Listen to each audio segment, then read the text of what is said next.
sintieron el parcial de la semana 6? ¿Qué les pareció muy difícil? ¿Se sintieron cómodos? Cuéntenme para mirar cómo planteamos el examen para la semana 8. Quiero escucharles.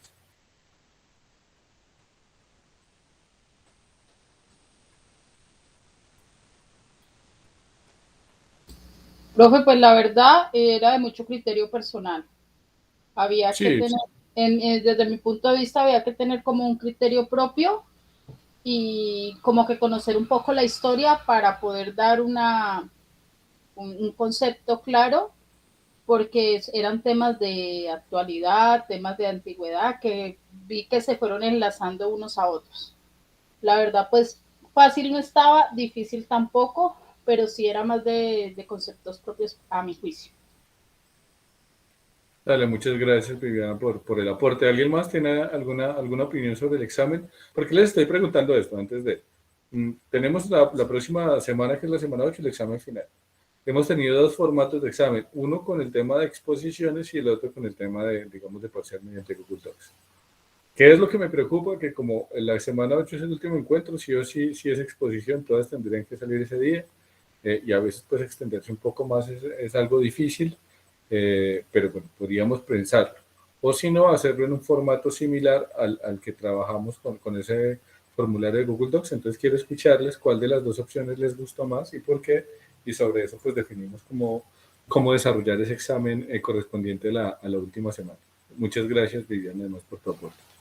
¿Alguien más tiene alguna opinión sobre los exámenes? ¿Cuál de los dos les gustó más? Bueno, y también recomendaciones para el examen formulario de Google Docs, si de pronto muy vago, más preciso. También escucho eso, no hay ningún problema.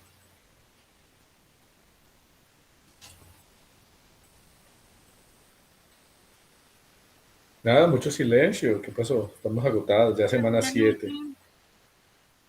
Buenas noches, Tengo problemas Erika. con mi conexión. Llegué un poquito tarde, no sé de qué está hablando. Qué pena ahí, si le queda fácil repetir, por favor. No, claro que sí, Erika, no hay ningún problema. No, les estoy preguntando, en la primera parte de este encuentro es sobre cómo se sintieron con el examen de la semana anterior, de la semana 6. Pero les estoy preguntando eso es en función de mirar cómo planteamos el examen de la semana 8. Es decir, si ustedes me dicen, lo hacemos también tipo formulario de Google Docs, digamos muy similar a como se hizo, o lo hacemos también en tipo, digamos, como exposiciones. Lo único que me preocupa hacerlo tipo exposiciones es el manejo del tiempo, porque como no podemos, digamos, permitir que se amplíe el plazo más allá del próximo encuentro, pues habría que ser muy estrictos con el manejo del tiempo y a veces eso limita un poco el hablar. Pero cualquiera de las dos formas por mí está bien. Pero entonces quiero hablar con ustedes, o más bien escucharles, para que me digan sobre esas dos formas en las que tuvimos evaluación, cuál de las dos les acomoda más, y sobre eso tratar de consensuar ese examen que tendremos la próxima semana.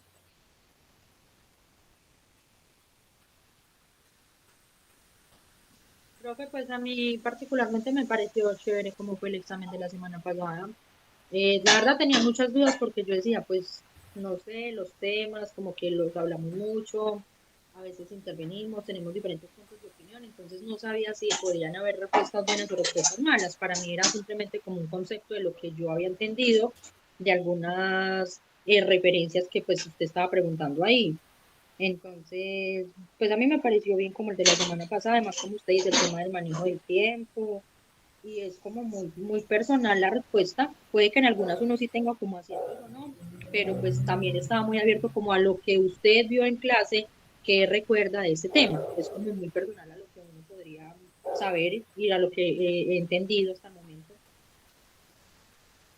Listo, muchísimas gracias, Erika, por la respuesta. Dale, entonces estamos ahí. No sé, ¿alguien más tiene un aporte sobre ello? Creo que Germán había activado el micrófono. No sé si quieres aportar algo sobre eso.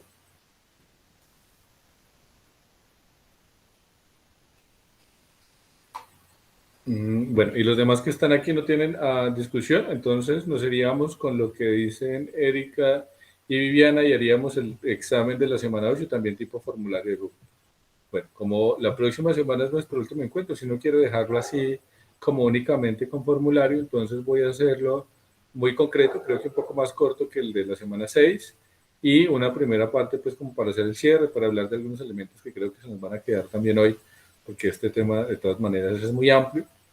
Entonces, podríamos dividir, digamos, como la sesión. Un primer espacio de reflexión, también de dar como la nota de autoevaluación, o bueno, incluso la nota de autoevaluación lo podría poner dentro del examen, no hay ningún lío, pero sí, pues poder tener un espacio como cierre de este escenario. Denme un segundito, que es que tengo que hacer algo.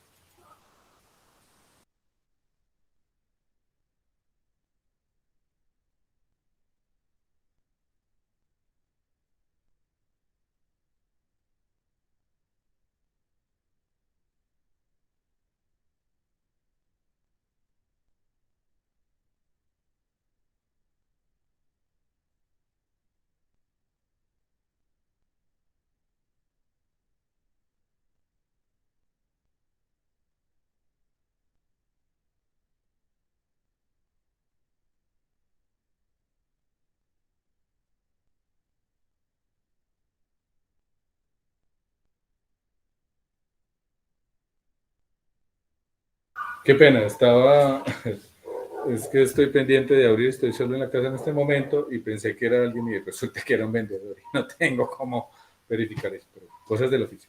Entonces, teniendo claridades sobre lo que estamos hablando, bueno, Germán está aquí diciendo algo por el chat, ya leo lo que escribiste, Germán.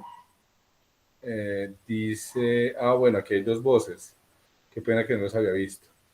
Nilena Martínez dice, a mí también me gustó lo de la semana pasada, profe, más por el manejo del tiempo. Además ayuda más con el pensamiento crítico, como todos tenemos diferentes opiniones. Vale, muy cierto. Y Germán dice, tengo el micrófono fuera de servicio, me gustan más los dos métodos, el de exponer porque uno estudia más y le mete la ficha más. Muy bueno. Bueno, aquí digamos que a Germán le gusta más el tema de la exposición. Podríamos, miremos a ver quiénes llegan acá, porque podríamos de pronto trabajar una primera parte de algunas exposiciones muy precisas sobre algunos temas que les parezca importante y otros hacer el cierre por examen vía formulario. Yo no tengo inconveniente, o sea, para mí el tema de la evaluación es un problema numérico, sino un problema cualitativo. ¿Qué significa? Es decir, que tanto estos espacios nos han generado aprendizajes, nos generan nuevas interpretaciones sobre lo que tiene que ver con el conflicto y demás, más allá de un número o de buscar conocimientos enciclopédicos precisos, porque finalmente el tema del aprendizaje enciclopédico es importante, pero es importante sobre la base de cierto deber académico. Lo que interesa en estos espacios para mí, por supuesto, es poder, digamos, en espacios de reflexión, digamos, de lectura y pensamiento crítico, como le decía Melissa. Entonces, bueno, lo podríamos plantear en esos dos espacios. ¿Qué les parece? Entonces hagamos un tema. ¿Quiénes de aquí están de acuerdo con el tema de exposición? De los que estamos en este momento, de los 12 que estamos aquí, ¿quiénes quieren exponer para el cierre?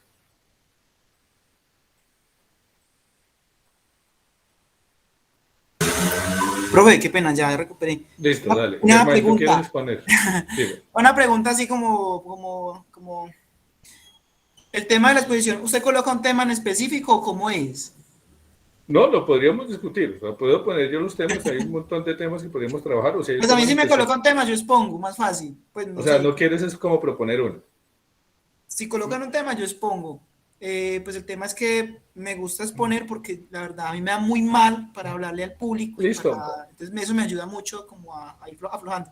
Vale, la clase es para esto. O sea, y de todas maneras, la idea es que el próximo encuentro tuviéramos un espacio de diálogo al principio y luego un espacio de formulario. Entonces podríamos, es una primera parte de una hora máximo, eso sí, en la que podamos hacer alguna exposición, podamos tener un cierre de alguna manera del espacio, porque también a veces cuando se hace de esta manera parece que queda en el aire un poco el cierre del ciclo, y una hora para quienes quieran desarrollarlo por Google Docs, no tengo inconveniente. Entonces, Germán, ¿qué te parece si expones, por ejemplo, alrededor del tema de los 5 años del acuerdo de paz? Hablamos un poco de todo el proceso de los acuerdos, o sea, eso fue la exposición de la semana 6, que además me pareció perdón, de la semana 3, que fueron además exposiciones muy válidas, pero sería muy bueno hacer una exposición que además va a ser la parte casi que en la que vamos a quedar hoy, sobre lo que tiene que ver con cuál es el estado actual de la implementación de los acuerdos de paz. Sobre eso hay mucho material, si quieres te paso, pero la verdad es fácil como conseguir eso. donde tú puedas buscar cómo va el tema de los acuerdos, cuáles son los problemas, por qué no se han implementado.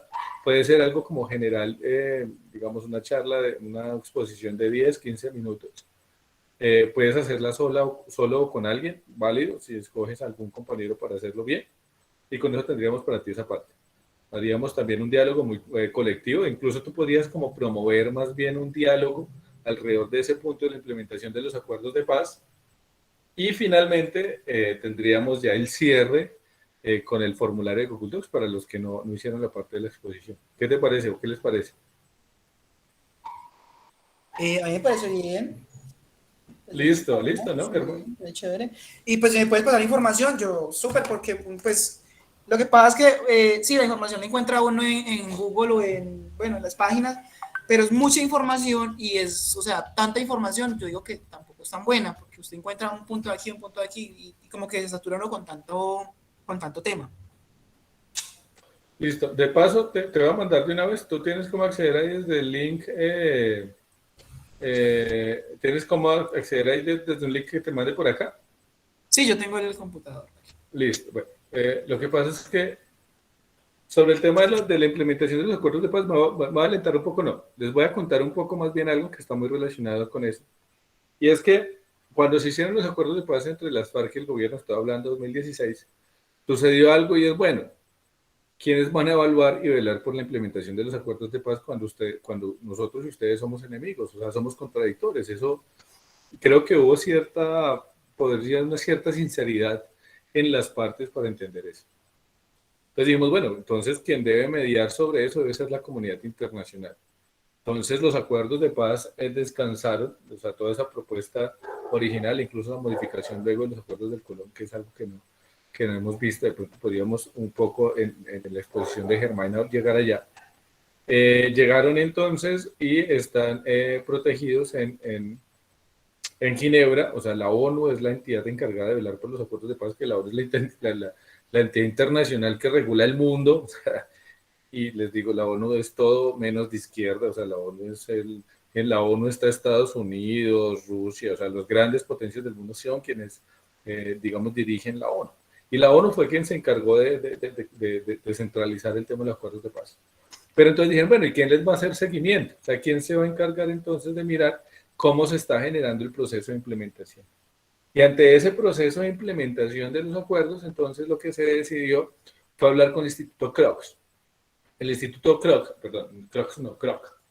El Instituto Kroc es un instituto que tiene una historia está bonita. Y es que resulta que cuando se murió, de pronto yerre un poco aquí en la información, porque puedo que me equivoque. Aquí estoy enviándoles el link del Instituto Kroc. Germán, ahí te estoy enviando el link y ya te explico porque ese es un link muy verídico. Ese link es el espacio, o sea, la entidad más verídica para mirar cómo está el tema de los acuerdos de paz es el Instituto Kroc. Porque entonces, ¿qué es lo que pasa? Dime, Germán, perdón. No, dale, profe, dale. Listo, ya. Entonces, dijeron entonces las partes, bueno, si está la ONU como, digamos, la entidad encargada del acuerdo en general, necesitamos que alguien mire cómo se genera todo ese proceso de implementación. Y entre todas las instituciones posibles, porque obviamente habían muchas, se pensó en el instituto, creo que primero es un instituto de Estados Unidos, o sea, no es un instituto ruso, ni cubano, ni noruego, ni venezolano, es en Estados Unidos. Pero además de eso, un instituto que está vinculado a una universidad católica en Estados Unidos, que pues no estoy diciendo que eso sea malo en absoluto, pero pues es también para mostrar que está ahí. Y resulta que el instituto Kroc tiene una historia bonita, porque ustedes han ido a KFC. Sí, profe. Erika, cuéntame. Sí, profe. Bueno, pues les voy a contar una historia bellísima con el tema de KFC. Y es que cuando se murió el dueño original de KFC, que es ese señor que aparece ahí, la viuda de él dijo, bueno, ¿y qué hacemos con toda esta fortuna? Entonces ella dijo, no, voy a hacer algo y es hacer que la fortuna de mi marido se use para crear una institución que se encargue de velar por la paz y por mejoras en el mundo. Y se creó el Instituto Kroc asociado a la Universidad de Pensilvania. Entonces, todo ese tema del KFC y el pollo frito, por ejemplo, se generó los recursos para tener esta fundación.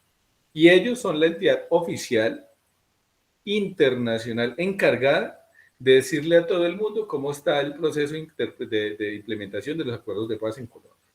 Ustedes pueden leer lo que dice el gobierno nacional, o sea, lo que dice Duque, ustedes pueden leer lo que dice Santos, usted puede decir lo que dice las FARC, lo que dice Comunes ahora, pueden leer lo que dicen las FARC, pues el grupo reinsurgente, el grupo rearmado insurgente, y ellos tienen sus versiones de lo que está sucediendo, y sería bueno pues poder mirarlas todas, o si lo pueden hacer, genial, pero la entidad legitimada, legalizada, que tiene esa tarea y que, digamos, que fue la que se acordó que lo que tenía que hacer, ese es el Instituto Creo, ¿sí?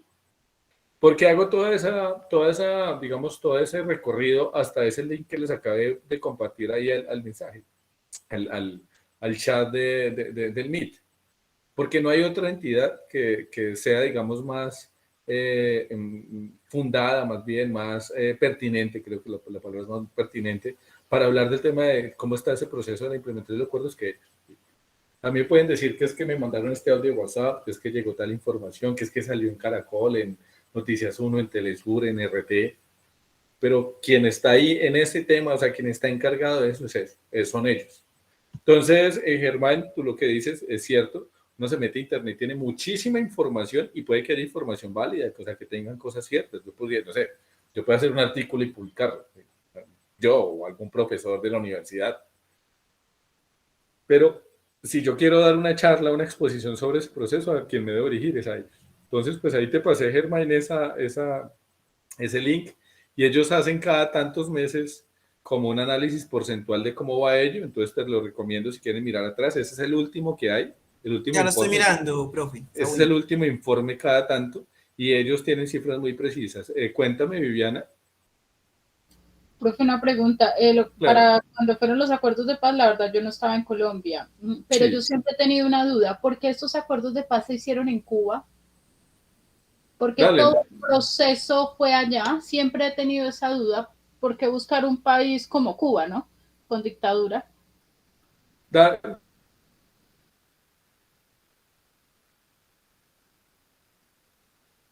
Dale, bueno, digamos, una cosa son los internos de los países, por ejemplo, lo que tú puedes decir de Cuba o Venezuela, y otra cosa es el tema de la garantía que puedan ofrecer esos países para el desarrollo de los acuerdos. Cuando empezaron a buscar cuando se generan los acercamientos del gobierno y la FARC para iniciar los diálogos, se generan varios países propuestos. Ahora, ese tema de que siempre es Cuba no es tan así. Por ejemplo, en la historia digamos, de Colombia se han generado pues varios intentos de diálogos. Por ejemplo, la última antes de esto fue el Gaguán, es decir, se intentaron hacer los diálogos dentro del país y pues vimos que eso fracasó por todo lo que pasó, el tema de la silla vacía, bueno, varias cosas ahí. Pero antes de eso, en el 90 hubo un acercamiento, que son los diálogos de Tlaxcala, que esos diálogos parecen borrados de la historia, pero que son diálogos importantes, y esos diálogos se hicieron en México.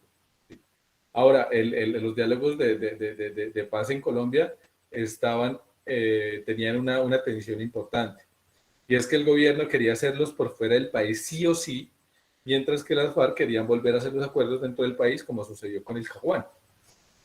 Como no se pusieron de acuerdo con eso, entonces el gobierno lanzó, digamos, como una especie de posibles países garantes que tenía, o sea, mejor dicho, el gobierno de Colombia dijo, yo acepto cualquier país, pero no acepto que sea Colombia. Entonces pasó una baraja de posibles países que querían ser sedes para el acuerdo, y dentro de esos países estaba Cuba, y por cercanía política e ideológica, porque eso no es gratis, obviamente eso tiene unas razones de la insurgencia con el país, dijo, no, entonces que sea en Cuba, que no es lo que nosotros queremos, lo digo como decía la insurgencia quería que fuera entre Colombia, pero dentro de todo, pues preferimos, si va a ser en el extranjero, pues que sea en Cuba. Miren que, por ejemplo, los acuerdos de paz con el ELN fueron en Ecuador, ¿sí? Bueno, el intento de acuerdos de paz con el ELN se hicieron en Ecuador. Hubo unos intentos también de paz que se hicieron en Bolivia, en Venezuela, porque eso también es más, digamos, como hay algo que creo que hemos visto más bien alrededor del tema de cómo se construyen los acuerdos de paz. Y resulta que es que los acuerdos de paz se hacen entre contrarios y entre enemigos. Esto parece obvio, bueno, creo que es algo obvio. Pero como se hace entre enemigos, pues resulta que ninguno quiere ceder. Y como ninguno quiere ceder, pues es imposible pensar que las cosas van a resultar a favor totalmente del otro. Porque hay un elemento que, bueno, si quieren lo vamos adelantando, porque eso sería como para el cierre de lo que íbamos a hablar hoy, pero no tengo problema en empezar por el final. Resulta que es que los acuerdos de paz en Colombia no son el triunfo militar del gobierno y el aplastamiento militar de la insurgencia, sino un desgaste de la vía militar de ambas partes, donde obviamente el gobierno tenía ventajas, porque pues, la insurgencia del 2015, del 2012, perdón, no era la insurgencia del 2000, o sea, había una, digamos, cierta posicionamiento de la política estatal, del ejército estatal en contraposición al tema. Toda la lucha contra insurgente empezó a dar frutos, pero no lo suficientes para exterminar a la guerrilla. Y el gobierno se dio cuenta, incluso Santos tiene unas lecturas sobre eso, donde dice, bueno, o sea, nosotros podríamos haber acabado la guerrilla, pero nos hubiéramos demorado 50 años. Y 50 años son costos, o sea, son costos en términos del gasto, o sea, el tema de pago de militares, el tema de armamentos, o sea, el costo de la guerra es altísimo, o sea, la guerra no es gratuita. Y eso estaba desgastando gran parte digamos, como de los recursos del país. Y el gobierno dijo, por la vía, digamos, como de ganar por la derrota militar no vamos a poder, por lo menos no pronto. ¿Sí? Necesitamos resolver esto de otra manera. Y las FARC en ese momento, si bien estaban menguadas, si bien estaban disminuidas, no estaban derrotadas del todo. Y como no estaban derrotadas del todo, pues entonces los diálogos tenían que desde el inicio tener esa extensión. Y les cuento, uno de los primeros debates, por ejemplo, fue eso, ¿dónde se iban a hacer los diálogos? Y las FARC estaban ranchadas sí o sí, en términos hasta de ellos ranchadas en que tenían que ser en Colombia, por el tema de que la cara de la gente, lo popular, bueno, tienen todo un discurso. Mientras que el gobierno sí quería hacerlo en el extranjero por el tema de evitar pues mucho ruido dentro de Colombia, también por lo que pasó en el Cagua. Dentro de eso el punto medio fue Cuba, es decir, no lo vamos a hacer en Estados Unidos o en Francia, sino que vamos a hacerlo en un país que sea, digamos, también garantía para nosotros. Y fíjense que de alguna manera es una lectura clara, porque ustedes han visto qué fue lo que pasó con los acuerdos de paz con el ELN.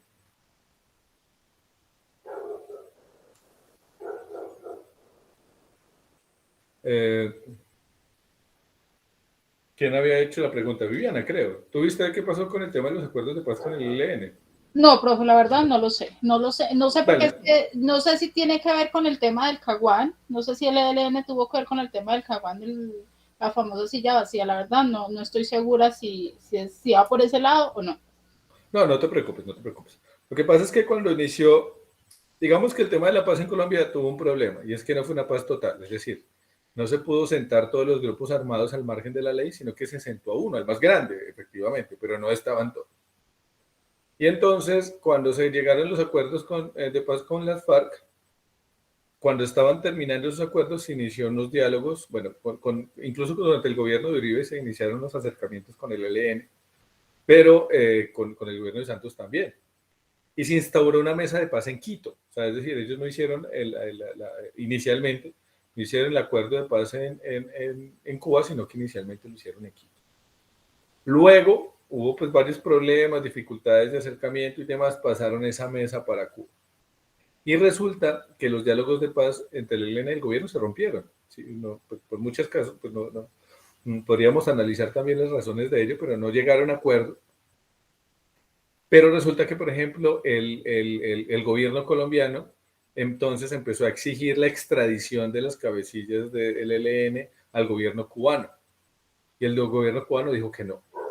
Y dijo que no por una cosa muy simple, y es que ellos, cuando habían hecho el acuerdo original, lo que se había concertado no con Cuba, sino con la comunidad internacional, Cuba estando ahí, que eso hay que ser muy claro, que en caso de que los acuerdos se rompieran, porque esas son unas cláusulas que tienen ahí, lo que se tenía que hacer era crear una comisión para garantizar el traslado de los insurgentes a las zonas selváticas colombianas para volver, digamos, también garantizarles su integridad. ¿Qué es lo que pasa? Que Cuba, por sus mismas, digamos, formas tal vez de la política y demás, se resistieron a esa orientación, porque eso fue casi que una culminación más que una orientación del gobierno colombiano al gobierno cubano y dijeron que no. Entonces miren que el tema de escoger Cuba para la insurgencia también es porque hay una garantía para ellos, porque es muy fácil, digamos, que se hagan los diálogos de paz en Estados Unidos y de repente el gobierno diga que no cumple y entonces se rompan los acuerdos y terminen extraditados y presos, o sea, victoria completa. Pero como los diálogos no se tratan de eso, sino de buscar puntos medios para mirar cómo cambiamos la realidad. Además, porque lo que hemos hablado es que el problema de los diálogos no es un problema en sí de lo que está hoy, sino de la historia que construye lo que está hoy. Es decir, el problema de los diálogos no es acabar con la guerrilla hoy o con los grupos al margen de la ley hoy, sino acabar las condiciones históricas que generaron que surgieran esos movimientos. No sé si estoy siendo claro, pero a lo que me refiero o lo que intento decir es que de todas maneras capturarlos no cambia la estructura social que las causó. Y si nosotros no cambiamos la estructura social, pues las violencias van a volver, van a seguir. Es más, están ocurriendo. ¿Qué es lo que pasa? Que si tú esa violencia la modificas, por ejemplo, si a esa violencia le quitas todo el tema de lo revolucionario, el tema de la izquierda, pueden acabar los movimientos revolucionarios. Pero esa violencia puede mutar en violencia en sicariato, puede mutar en violencia intrafamiliar, puede mutar en violencia el tema de hurto, delincuencia, porque finalmente es que la inequidad de este país o las formas en las que se ha configurado este país en términos del despojo, del desplazamiento, de la pobreza, hace que sea caldo de cultivo para generar todo tipo de violencias. Y si nosotros creemos que el problema es acabar con la insurgencia, o sea, que el problema no es el problema no es la inequidad, el problema no es la falta de educación, el problema no es el acceso a la salud, el problema no es la reforma agraria, sino que el problema únicamente es acabar con ese grupo armado, pues se puede acabar con ese grupo armado. Pero como las causas fundamentales del conflicto están, o las causas fundamentales de la violencia más bien están, pues eso degenera de cualquier forma. Puede llamarse otro grupo revolucionario insurgente, las FARC por 10, o puede llamarse grupos, puede llamarse, no sé, Cordillera, puede llamarse de cualquier forma, ¿sí? Porque el tema es eso, o sea, ¿cuáles son las causas que originan ello? Entonces, de todas maneras, el tema de, pues me salió un poco, no, me fui muy al fondo más bien, pero el tema de Cuba como país garante sí es un tema de los grupos insurgentes para poder garantizar su seguridad, porque muchos otros países no son tan neutrales, y como no son tan neutrales, pues resulta que puede que en caso de que los acuerdos no se den, terminando siendo yo pues, capturado sin llevar los acuerdos a cabo. O sea, es que los acuerdos de paz no son de ingenuidad, o sea, los acuerdos de paz es de contrarios, o sea, es de gente con el que yo no estoy de acuerdo en absoluto, pero que tengo que buscar, digamos, como un punto para poder generar pues una transformación de manera propia. ¿Sí te queda claro, Viviana? Perdón si de pronto me extendí mucho en la explicación. Sí, profe, sí, ya, gracias. Sí, porque siempre me había generado la duda, bueno, ¿por qué elegir Cuba? Y pues tiene mucha razón, no, hay que buscar países que sean finalmente neutrales en un país democrático cuando había de forma y fondo un tema de tantísimos años donde finalmente, como usted dice, los acuerdos se dieron porque dos bandos contrarios querían llegar a un punto medio y la solución era esta. Entonces, al tener un país como estos, pues finalmente lo que se pide, a lo que se puede llegar, yo creo que son más cautelosos al hacerlo.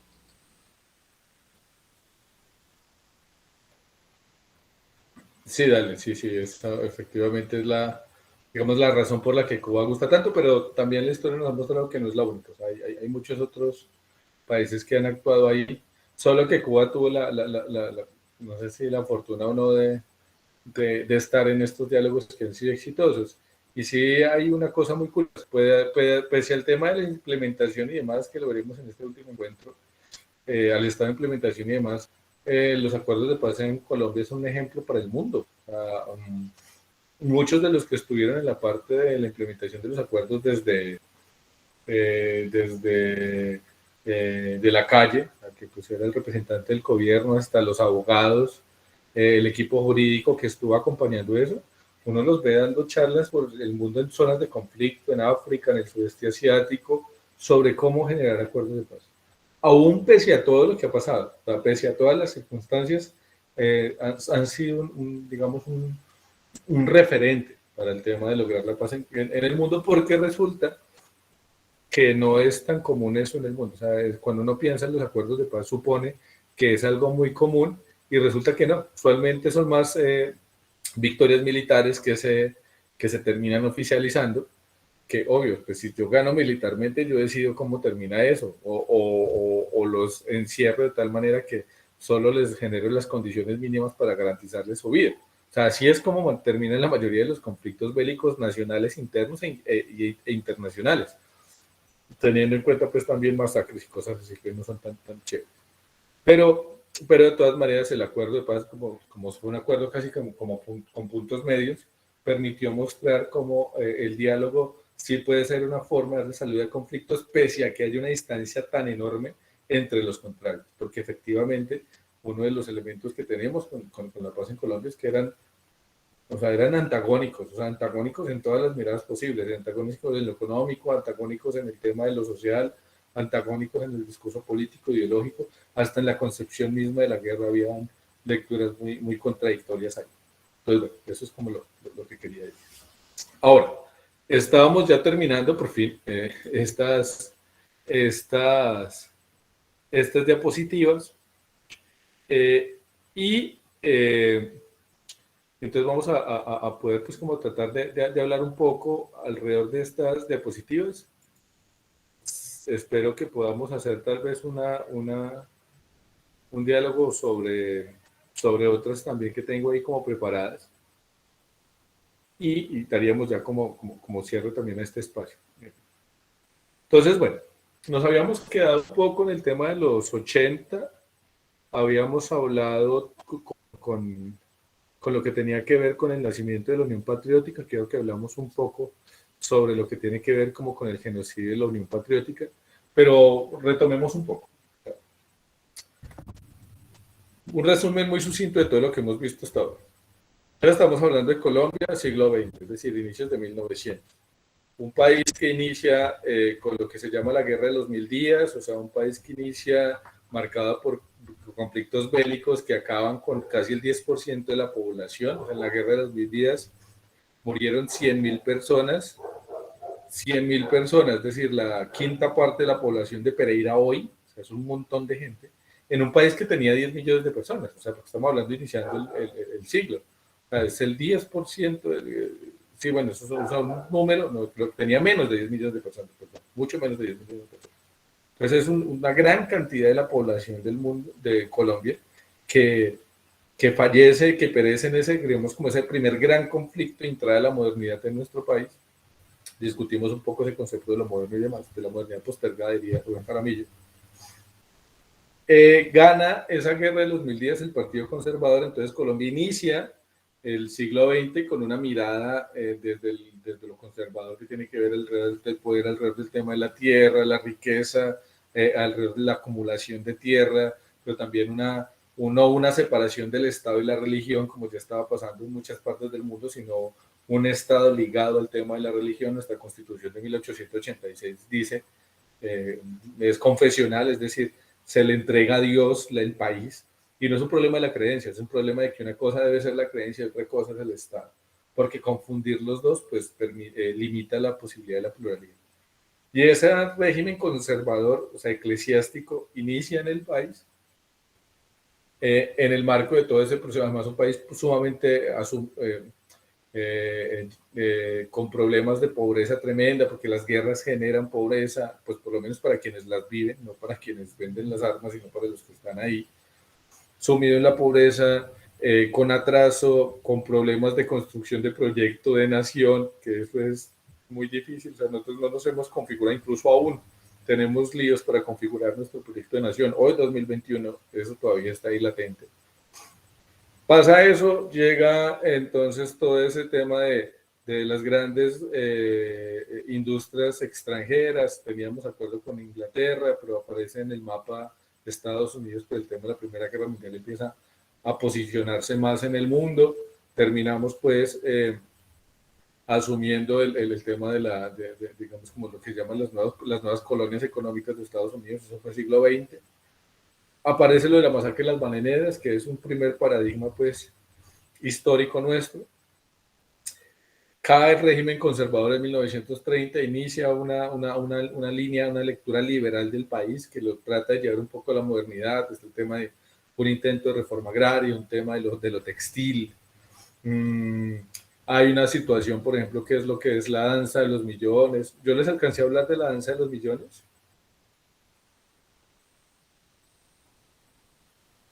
¿Alguno recuerda la danza de los millones?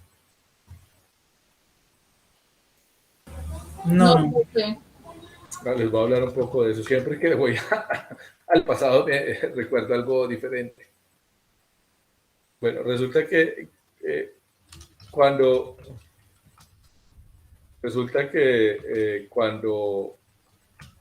hay un elemento también, digamos, que marca el inicio del país, que yo no lo menciono tanto, pero que es fundamental, es que siempre hay muchas causas, y estos encuentros son muy cortos, que tiene que ver con el tema de la cesión de Panamá y la creación del Canal de Panamá. Ya históricamente está, digamos, como muy claro que eso no fue ingenuo, o sea, que Estados Unidos de alguna manera se aprovechó de la debilidad del país para hablar con el pueblo de Panamá y el tema de su independencia, incluso le puso apoyo militar. O sea, la independencia de Panamá fue, me independizo y pongo soldados de Estados Unidos aquí por si ustedes intentan recuperar. En ese sentido, digamos que la separación del canal de Panamá está cargada pues por intereses, porque finalmente lo que quería Estados Unidos era poder hacer el canal. Entonces digamos que hace un negocio, como bueno, yo les ayudo con su independencia, pero hacemos el canal. Y hay una sesión del canal, que de hecho hace muy poco es que Panamá tiene el canal, porque Estados Unidos había hace como 100 años ese canal, un poco más. En todo caso, cuando se genera ese suceso, hacia eso pasa en 1903, si no estoy mal, del canal de Panamá. Fíjense, recién había pasado la guerra de los 1000 días, o sea, estaba el país en la pobreza, tal, llega y tome su golpe, sale Panamá pues del mapa nacional en un proceso de independencia, pero resulta que Estados Unidos tiene que indemnizar a Colombia. ¿Por qué? Por el tema del canal de Panamá. Esa indemnización de Colombia es una indemnización que son, yo no sé si son 20 o 25 millones de dólares de la época. O sea, si 25 millones de dólares es un montón de plata hoy, imagínense eso en 1920. O sea, eso tenía que ser un montón de plata, o sea, mucha plata. Que es una denuncia, además, que ahí hay un presidente que está ahí metido y termina siendo asesinado. ¿Qué es lo que pasa? Que pasa algo, y es lo que va a hablar de la misión Kemmerer, y es que hay un tipo que se llama Kemmerer, que es un economista, si no estoy mal, de Estados Unidos, que viene con otras personas, creo que son otros 4, y vienen aquí como 3 meses a hacer un análisis como el estado económico del país. Y hace unas recomendaciones al gobierno nacional de qué debe hacer con ese dinero. O sea, mejor dicho, Estados Unidos nos da el dinero y la indemnización, pero manda una misión para decirnos qué hacer con él. Eso no es del todo malo, porque por ejemplo la misión Kemmerer orienta la creación del Banco de la República. Colombia no tenía Banco de la República en esa época. Y o sea, ¿cómo así? ¿Ustedes cómo van a poder, cómo emiten dinero, cómo controlan todo si ustedes no tienen su propio banco? Entonces se orienta la creación del Banco de la República. Resulta que todas esas recomendaciones que es la misión Kemmerer terminan siendo leyes de la República. O sea, casi que tal cual lo que ellos dijeron se termina implementando. Y eso pues tiene unos matices, pero hay algunos puntos, digamos, positivos, creo yo, como el Banco de la República, pero otros no tantos. Y de ese dinero, digamos que se empieza a generar un poco algo de industria, está el tema de impulsar un poco lo textil, está el tema de lo ferroviario. Eso termina un poco manipulado porque, por ejemplo, gran parte de lo ferroviario termina pues beneficiando más a las empresas que el resto, que a la sociedad en sí misma. En todo caso, digamos, como miren ese tema de cómo nosotros iniciamos el siglo de ingenuos. O sea, tenemos un montón de plata y casi como que es como si el papá le diera el dinero al hijo y él le dice, bueno, yo le doy esta plata, pero venga, yo le digo en qué se la tiene que gastar. es algo así, es una cosa curiosa, ese nivel de infantilización que teníamos o digamos, como esa complejidad más bien en la que se formó ese proyecto de modernidad en nuestro país, que ese tipo de situaciones como la misión Kemmerer y la danza de los millones terminan dando cuenta de que son. Entonces llega la revolución, digamos, bueno, o la reforma liberal más bien de los años 30, genera pues algunas transformaciones, un tema de la industrialización, un tema, digamos, de proponer una cierta distancia entre lo liberal y el conservador, pero esas tensiones que venían de la guerra de los 1000 días empiezan a agudizarse, ya estaban ahí, ya habían generado pues masacres, las masacres bananeras, el asesinato de Guillermo Bravo Paz en 1929, hay confrontaciones, o sea, bélicas, no estructurales, pero sí constantes en muchos lados. Y con la llegada del Partido Liberal al poder, pues terminan agudizándose todavía más. Las confrontaciones terminan pues aumentándose a generar pues conatos de violencia de diferentes colores, porque obviamente no solo era de conservadores a liberales, sino también funcionaba de manera inversa. Y luego de ello, entonces tenemos todo lo que viene a ver, digamos, ese primer momento de la violencia, y es cuando llega la posibilidad de Gaitán, que condensa una esperanza, unas formas diferentes, digamos, como hacer política para el momento, con un discurso muy de lo industrializante, muy de lo artesano, muy de lo laico, o sea un proyecto, digamos, de nación muy pensado en la modernidad, además porque él tenía una formación europea muy fuerte. Lo asesina, se genera el magnicidio de Gaitán, termina todo el tema de la gran, o sea, todo Gaitán, recordemos la diferencia entre acontecimiento y acumulado. Entonces, Gaitán es como el acontecimiento, pero hay un acumulado muy grande de muchos años que es lo que redunda en su imagen, pero no es él solamente. Él muere y luego de que se genera su magnicidio, entonces toda esa violencia ya termina en grupos muy organizados, lo que llaman las guerrillas liberales, pero entonces también generan los pájaros, que son como los primeros paramilitares, bueno, los paramilitares de la época. Y eso se soluciona con el tema pues de Rojas Pinilla, la dictadura de Rojas Pinilla se le sale las manos a la élite, la élite el Partido Conservador y Liberal se pone de acuerdo, inicia el Pacto Nacional del 57 al 73, bueno, del 70 probablemente hasta el 73, son 16 años de Pacto Nacional. Y en ese momento también hay un auge increíble de los movimientos sociales y populares, porque está el tema de la Unión Soviética, está el tema de la Revolución Cubana, o sea, hay muchos factores que inciden en todo eso. Y llegamos ahí, y resulta que en los 70, entonces ahí está el paro cívico del 77, que es un gran paro, tal vez tan grande como el que tuvimos recientemente para el momento, pero mucho más organizado tal vez, con unas consignas más claras más bien. Y lo que se hace entonces para los 80 es una proposición de diálogo para los grupos insurgentes, que es lo que da ese primer gran intento de acuerdo de paz, que es los diálogos de la Uribe, y acompañado a eso un estrechamiento de lo democrático alrededor de lo que fue el Estatuto de Seguridad del 78. Miren, se estrecha lo democrático, es decir, se sataniza, estigmatiza la protesta social, pero por otro lado se propone el diálogo con los grupos insurgentes. O sea, es como un juego allá doble banda que se estaba trabajando, que de alguna manera también tiene varias razones. Uno, el movimiento social en esa época estaba gigante, o sea, una cosa gigante.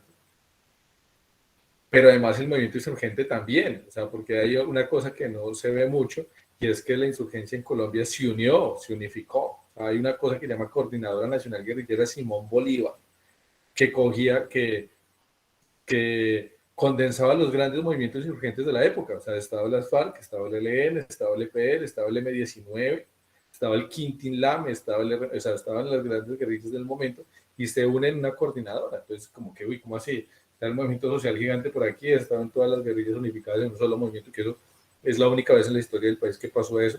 Se proponen los acuerdos, que son los acuerdos de la Uribe, y de ahí entonces se propone dar el nacimiento a lo que se llamó la UP. De eso hablamos también, creo que algo en la sesión de la semana 5. ¿Qué es lo que pasa? Que la UP pasa como se crea con la posibilidad pues, de darle una apertura democrática a la izquierda, pero tiene mucha fuerza, y esa fuerza empieza a preocupar en varios sectores. Hay que decir algo acá, o bueno, reiterar más bien algo acá, y es que si algo uno puede ver de la historia en Colombia, por lo menos la historia de lo moderno, habría que, yo la verdad no soy tan docto en siglo XIX, incluso un poco más en la colonia, o sea, de colonia como hasta siglo XVII, algo de 18, pero en la parte del 19 no podría hablar para mirar qué tantas fueron las formas de violencia ahí. De pronto con el tema de tierra sí, pero no más. Pero sí por lo menos del siglo XX, que sí lo he estudiado como con juicio, es que la violencia es la forma de dirimir conflictos políticos en todos los escenarios. O sea, es decir, nunca se ha pensado el sentido amplio de lo democrático en la medida en que, bueno, si tú y yo tenemos diferencias, diremos quién de los dos gana en las mayorías, sino que termina siendo, bueno, tú me estás ganando, tengo que mirar la forma de evitar eso y contenerlo a costa de lo que sea. ¿Sí? Y eso lamentablemente es una manera cotidiana en la que nosotros nos hemos como construido. Y eso fue lo que le pasó, digamos, como la cuota también al tema de la UP. Ahí hay varias lecturas. Voy a mirar. O sea, primero, en los 80 es que se genera todo el tema del auge del narcotráfico. ¿Sí? Y el narcotráfico termina siendo un contubernio en cierto medio con el Estado. O sea, Pablo Escobar no era el tipo, o sea, la imagen que uno tiene de Pablo Escobar como narcotraficante es la imagen de él todo el tiempo escondido en la selva o en la legalidad, y no. Él estuvo en el Senado, él estuvo en el Congreso, es decir, era alguien de la política tradicional del país, y como él había muchos otros, ¿sí?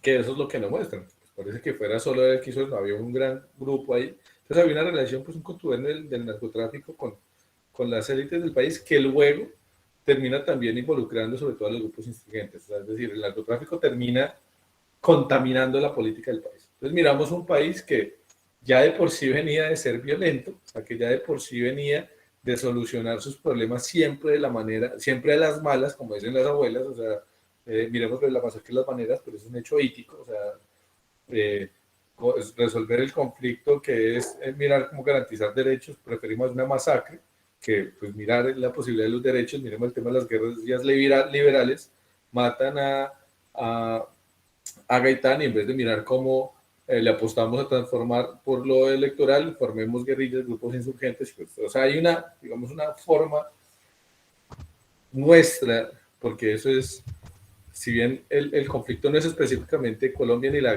violencia es específicamente Colombia, esas maneras constantes en las que hemos solucionado, porque pues, de alguna manera, bueno, hemos solucionado, no, hemos mantenido y construido nuestros conflictos es muy colombiano. O sea, ese tema de tener las guerrillas más antiguas del mundo no es gratis, o sea, porque todas estas, o sea, uno podría hacer un análisis de Perú, de Ecuador, de Chile, de Argentina, de Uruguay, de todo Centroamérica, y todos tuvieron sus propios grupos guerrilleros, sus propios grupos insurgentes. Pero todos esos procesos terminaron en los 70, la mayoría, finalizando los 70. Mientras que aquí no, aquí se mantuvo, y eso ha generado pues como también, y eso no es de gratis, o sea, eso no es porque, ajá, eso tiene digamos, como unas causalidades específicas, y tiene que ver con digamos, como esa lógica de la violencia por encima del discurso, por encima de la palabra para solucionar. Y no es ausente a que, por ejemplo, nosotros tengamos también una de las tasas de homicidios más altas del mundo, que tengamos una de las tasas más altas de desempleo, de maltrato infantil, de maltrato intrafamiliar. Porque no es o sea, o sea, nuestro problema no es solo la violencia política, sociopolítica, sino que esa violencia sociopolítica es una de las tantas formas de violencia en la que nosotros hemos construido nuestra realidad. Y si a eso le sumamos, a ese caldo horrible, le sumamos el narcotráfico, pues la forma en la que generamos fue horrible. O sea, digamos que el narcotráfico, quiero ser también muy directo con esta tesis que voy a lanzar, porque soy vehemente con ella, y es que cuando la gente dice que el problema de Colombia es el narcotráfico, creo que se equivoca. ¿Y por qué creo que se equivoca? Porque nosotros tenemos problemas mucho antes del narcotráfico. Es decir, antes de los 80, que es cuando empieza ese auge del narcotráfico en Colombia, teníamos problemas terribles. O sea, la violencia estaba, había grupos guerrilleros, había militarización, estaba el Estatuto de Seguridad, o sea, teníamos el Frente Nacional, tuvimos Rojas Pinilla. O sea, fíjense que todo eso ocurrió antes de que aquí el narcotráfico se volviera parte de nuestra realidad. Pero sí es cierto que el narcotráfico sí hizo que mutara toda esa violencia de una manera tremenda. Por eso lo que pasa en los 80, los 90, lo que estamos viviendo hoy en esta, digamos, como en esta centuria y en este nuevo milenio, es una deformación mucho mayor de lo que vimos en esas otras épocas sobre la imagen del narcotráfico. Fíjense que nosotros tenemos tan naturalizado el narcotráfico que vivimos con él en nuestra cotidianidad. O sea, ya no es, o sea, porque en los 80 el problema del narcotráfico es un problema de exportación, pero no un problema del consumo. Ahorita estamos con el tema de la red de microtráfico, el tema de los grupos al margen de la ley dentro de las ciudades, en los cascos urbanos, dominando, siendo un poder oculto, bueno, aunque no tan oculto, pero siendo un poder, digamos, un poder real, y nosotros asumimos como si eso fuera lo más normal del mundo, o sea, como si eso estuviera bien, ¿sí? Y eso es una forma de violencia, o sea, es una forma de generación de la violencia. Entonces, digamos que el narcotráfico sí cambia, digamos, como, o sea, esas formas en las que vemos desarrollándonos, sí genera tal vez como un aumento en la valla, ya como cuando uno mira como las cifras del COVID, entonces uno ve como una estadística que va así. Entonces el narcotráfico fue como lo que llaman una ola, o sea, un pico del que no hemos podido bajar, ciertamente. O sea, un pico que aún hoy estamos padeciendo, que todavía no sabemos cuándo podamos bajar de ello, cambiar ese paradigma, pero que sí cambia esa situación. Entonces, claro, el narcotráfico se mete en todo, o sea, se mete en la política, se mete en el fútbol, o sea, es que lo de Andrés Escobar es una cosa muy diciente, que maten a un deportista de la selección colombiana. Nosotros podemos hacerle los memes de la vida, hacemos los memes de la vida a la selección porque no le pudo hacer un gol a Paraguay ayer, ¿sí? Y burlarnos de Cuadrado, o sea, hacer lo que quiera. Pero llegar a matar a un jugador porque hizo un autogol, ¿sí? Porque yo creo que tengo el poder para hacerlo, eso es tremendo, o sea, eso es tremendo. O sea, y eso fue lo que nos pasó ya en los 90 con el caso de Andrés Escobar. Lo mataron porque perdió un partido, ¿sí? Y eso no es una época terrible en nuestra realidad, es algo que nos llevó a lo que estamos hoy, ¿sí? Al tema de un narcotráfico metido en la médula de nuestra realidad, que está, digamos, casi que determinando gran parte de nuestra, de incluso hasta de nuestra economía. Y eso son situaciones, digamos, que hay que mirarlos hoy, o sea, hoy el tema de cómo hacer la paz, hoy, ¿sí? Cómo hacer la paz en esta nueva realidad, cómo mirar que no son solo los grandes grupos armados el problema, sino esos grupos que están en nuestra vida, en nuestro diario vivir. Y no tanto por la gente, o sea, no por ellos como tal, no por las personas, ¿sí? Sino porque tanto ellos pueden terminar degenerando aún más. O sea, cómo eso puede llegar a transformar nuestra realidad en una situación, digamos, de inseguridad absoluta. Y esas son situaciones, digamos, que estamos en el, digamos, como en un momento de tener que reflexionarlas y tomar posturas sobre ello, porque no podemos seguir o sea, esa gran curva que significó el narcotráfico tiene que ser, de alguna manera, tiene que ser transformada. Y ahí, por ejemplo, está el tema de la reforma agraria, ahí está el tema de tierras, pues está el tema de la inequidad y demás, porque no es entonces ir a acabar con todos los grupos al margen de la ley y aumentar el pie de fuerza militar. No sé qué tanto eso sea bueno o malo, no podría discutirlo, pero sí sé que hacer eso únicamente no va a servir de nada.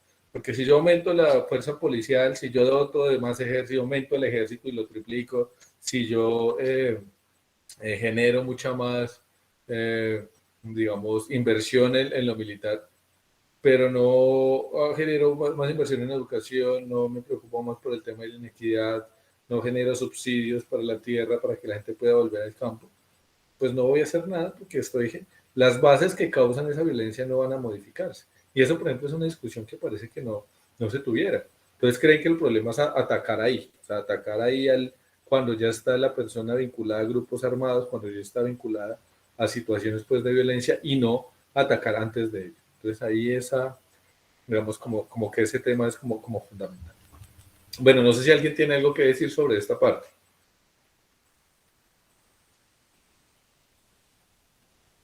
No, profe, pero en verdad no. No. ¿Todo bien?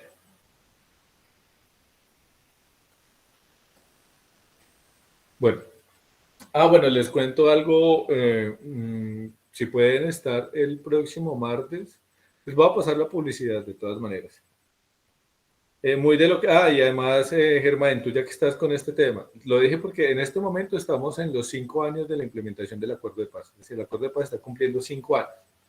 Y varias entidades, organizaciones sociales, políticas, ONGs, bueno, incluso estatales, están con el tema de hacer actividades del marco del acuerdo y nosotros, como desde nuestro proceso aquí en Pereira, vamos a hacer algo y es un foro el próximo martes a las 6 de la tarde, es por Meet, aunque puede estar presencial si ustedes quieren estar, próximo martes, y va a ser con Boris Guevara, que es un excombatiente que se volvió documentalista, o sea, se dedicó al tema de la dirección audiovisual y hizo una especie de película mostrando la visión de ellos, de la violencia.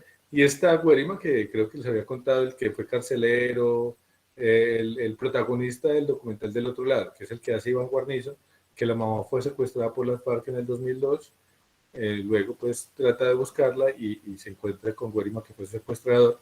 Va a estar él, o sea, hablando del tema de la experiencia de la reconciliación. Van a estar por mí, entonces les va a enviar, apenas esté la publicidad, se les envío por si pueden estar en ese espacio de diálogo que me parece como harto importante. Y además que si pueden estar, les doy de pronto un par de décimas para el examen final o de nota acumulada por este espacio, porque me parece como chévere que puedan participar de ello. Eso como por un lado para ese punto. Ahora entonces, ¿qué es lo que pasa en esa situación nuestra? Pues, tal el tema de la UP termina todo pues con asesinato, hay que decir, o sea, el tema de la violencia de la UP está también muy marcada con el tema de la llegada del narcotráfico, porque los narcotraficantes obviamente ven el UP como un problema, terminan pues participando en gran parte del genocidio, pero eso eran contubernios, había agentes del Estado, eso estaba pues un entramado todavía que incluso estamos pendientes de saber la verdad total del genocidio de la UP. Pero entonces, imagínense, está como ese auge que se da en los 80 del movimiento social, empieza el genocidio de la UP, pero además de eso pasa algo que es lo de la caída del muro de Berlín y la caída de la Unión Soviética.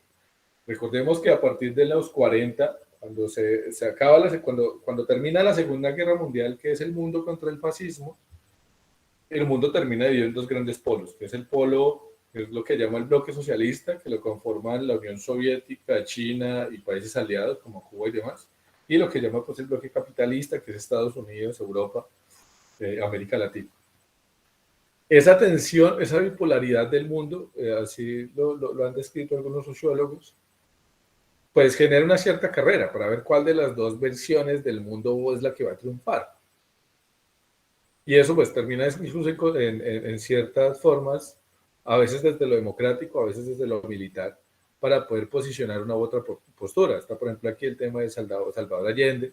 Entonces digamos que mientras la Unión Soviética y China empiezan a inyectar dinero y otras cosas para poder proponer o promover el tema del socialismo en el mundo, sobre todo pues en América Latina, pues Estados Unidos y Europa empiezan también a hacer toda una estrategia pues, de inteligencia y militar para garantizar que eso no se dé. En esas tensiones de lo internacional, porque eso es una influencia internacional muy importante, pues terminamos nosotros ahí sufriendo muchísimo, porque eso es escalada de violencia, aquí digamos que el baile rojo, que es como se llama el genocidio, lo pues está enmarcado un poco en esas operaciones pues militares para evitar que la izquierda surja en América Latina, lo mismo que pasa, por ejemplo, con Salvador Allende en Chile, hay varios casos ahí.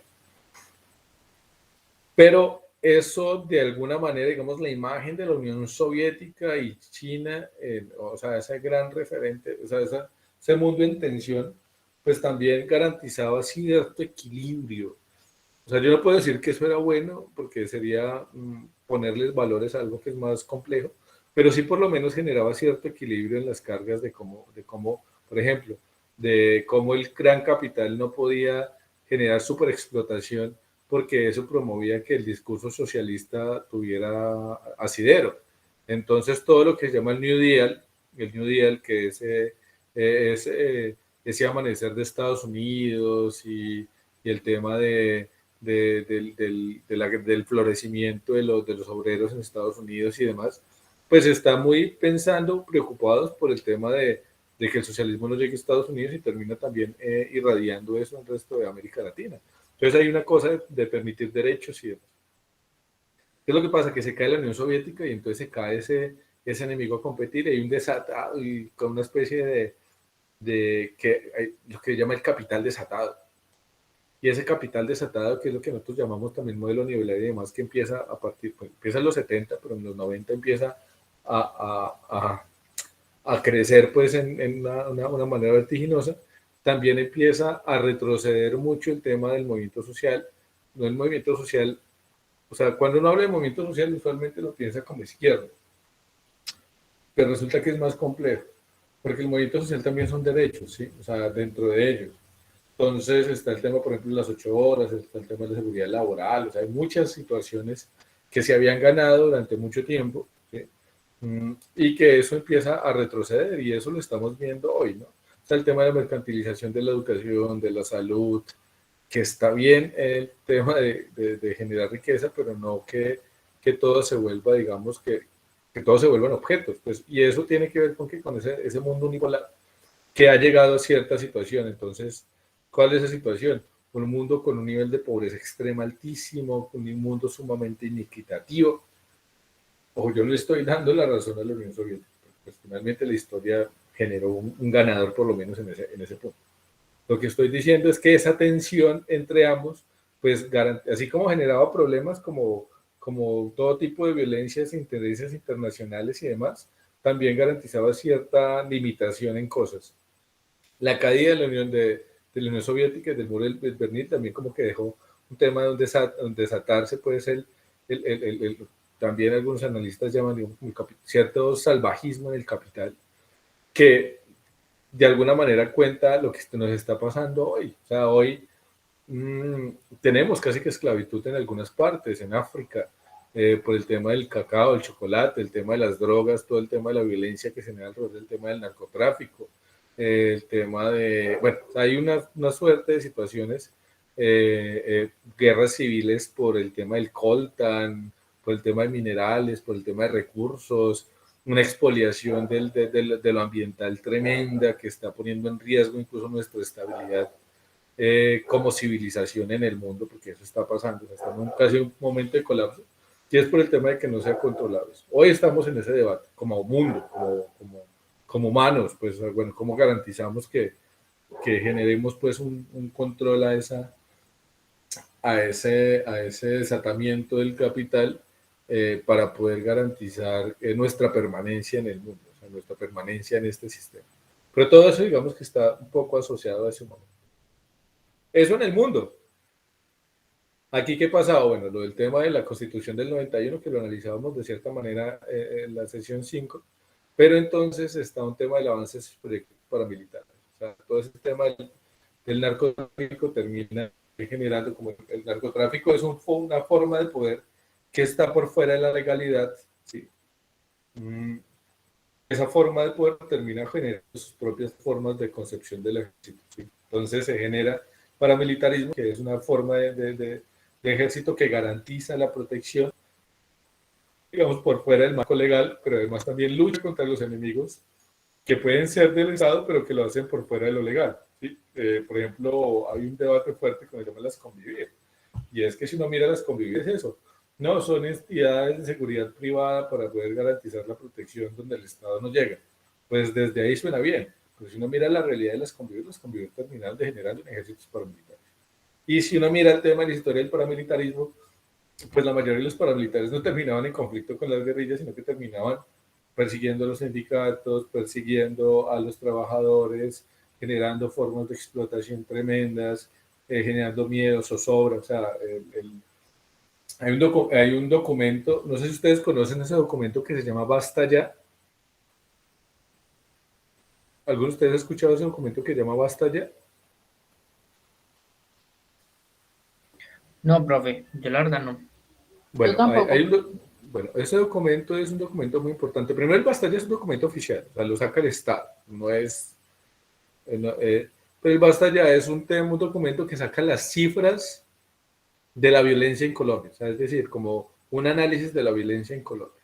¿Qué grupos han hecho qué? Sí, en términos de reclutamiento de menores, en temas de ejecuciones a población civil, o sea, es como coger eso. Bueno, miremos, si decimos que todos somos culpables, o sea, porque efectivamente aquí uno no puede meter la mano por ningún grupo en específico, pues miremos qué tantas responsabilidades tiene qué grupo. Y en el Basta ya está eso, es un documento, es un archivo gigante, lo pueden buscar en internet, está en PDF, o mejor dicho, si quieren me dicen, se los envío. Y ahí uno mira las realidades, o sea, las cifras de la violencia en Colombia. Y ahí el Basta ya muestra, por ejemplo, lo que hacen los paramilitares con la población civil es una cosa tremenda. O sea, mucho más desbordado que el ejército, mucho más desbordado que cualquier otro grupo insurgente. Paramilitares en Colombia, unas formas de ser, de obrar, ya digamos que, claro, porque como el ejército sí o sí, pues está cobijado por un marco legal, ¿sí? Como está cobijado por un marco legal, pues pese a todo y pasos, situaciones como falsos positivos y demás tienen un límite. La insurgencia pues tiene un discurso y ese discurso también hace que pese a todo también tenga ciertos límites, aunque bueno, la guerra no es buena, pues, la guerra de por sí es mala y como es mala pues contamina cualquier discurso. Pero el paramilitarismo era un ejército creado desde lo ilegal, en ese sentido casi que se creó con un visto verde, sí, un chulito para hacer cualquier cosa. Iniciar de así es darse, digamos, posibilidad pues, de hacer cualquier cosa y eso está ahí condensado en ese Basta Ya. Entonces, todo el tema de masacres de población civil, como la de Trujillo, no estoy diciendo que los grupos armados como las FARC no les den hecho, está el tema de Bojayá y otros más, pero en términos de cantidades por lo menos, es decir, mirarlo así en cifras, no en sucesos específicos, sino en cifras, es una cosa terrible. Y con formas también de ejercer esa violencia desde lo simbólico, incluso tremendas, ¿no? El tema, por ejemplo, de los mochacabezas en el Urabá.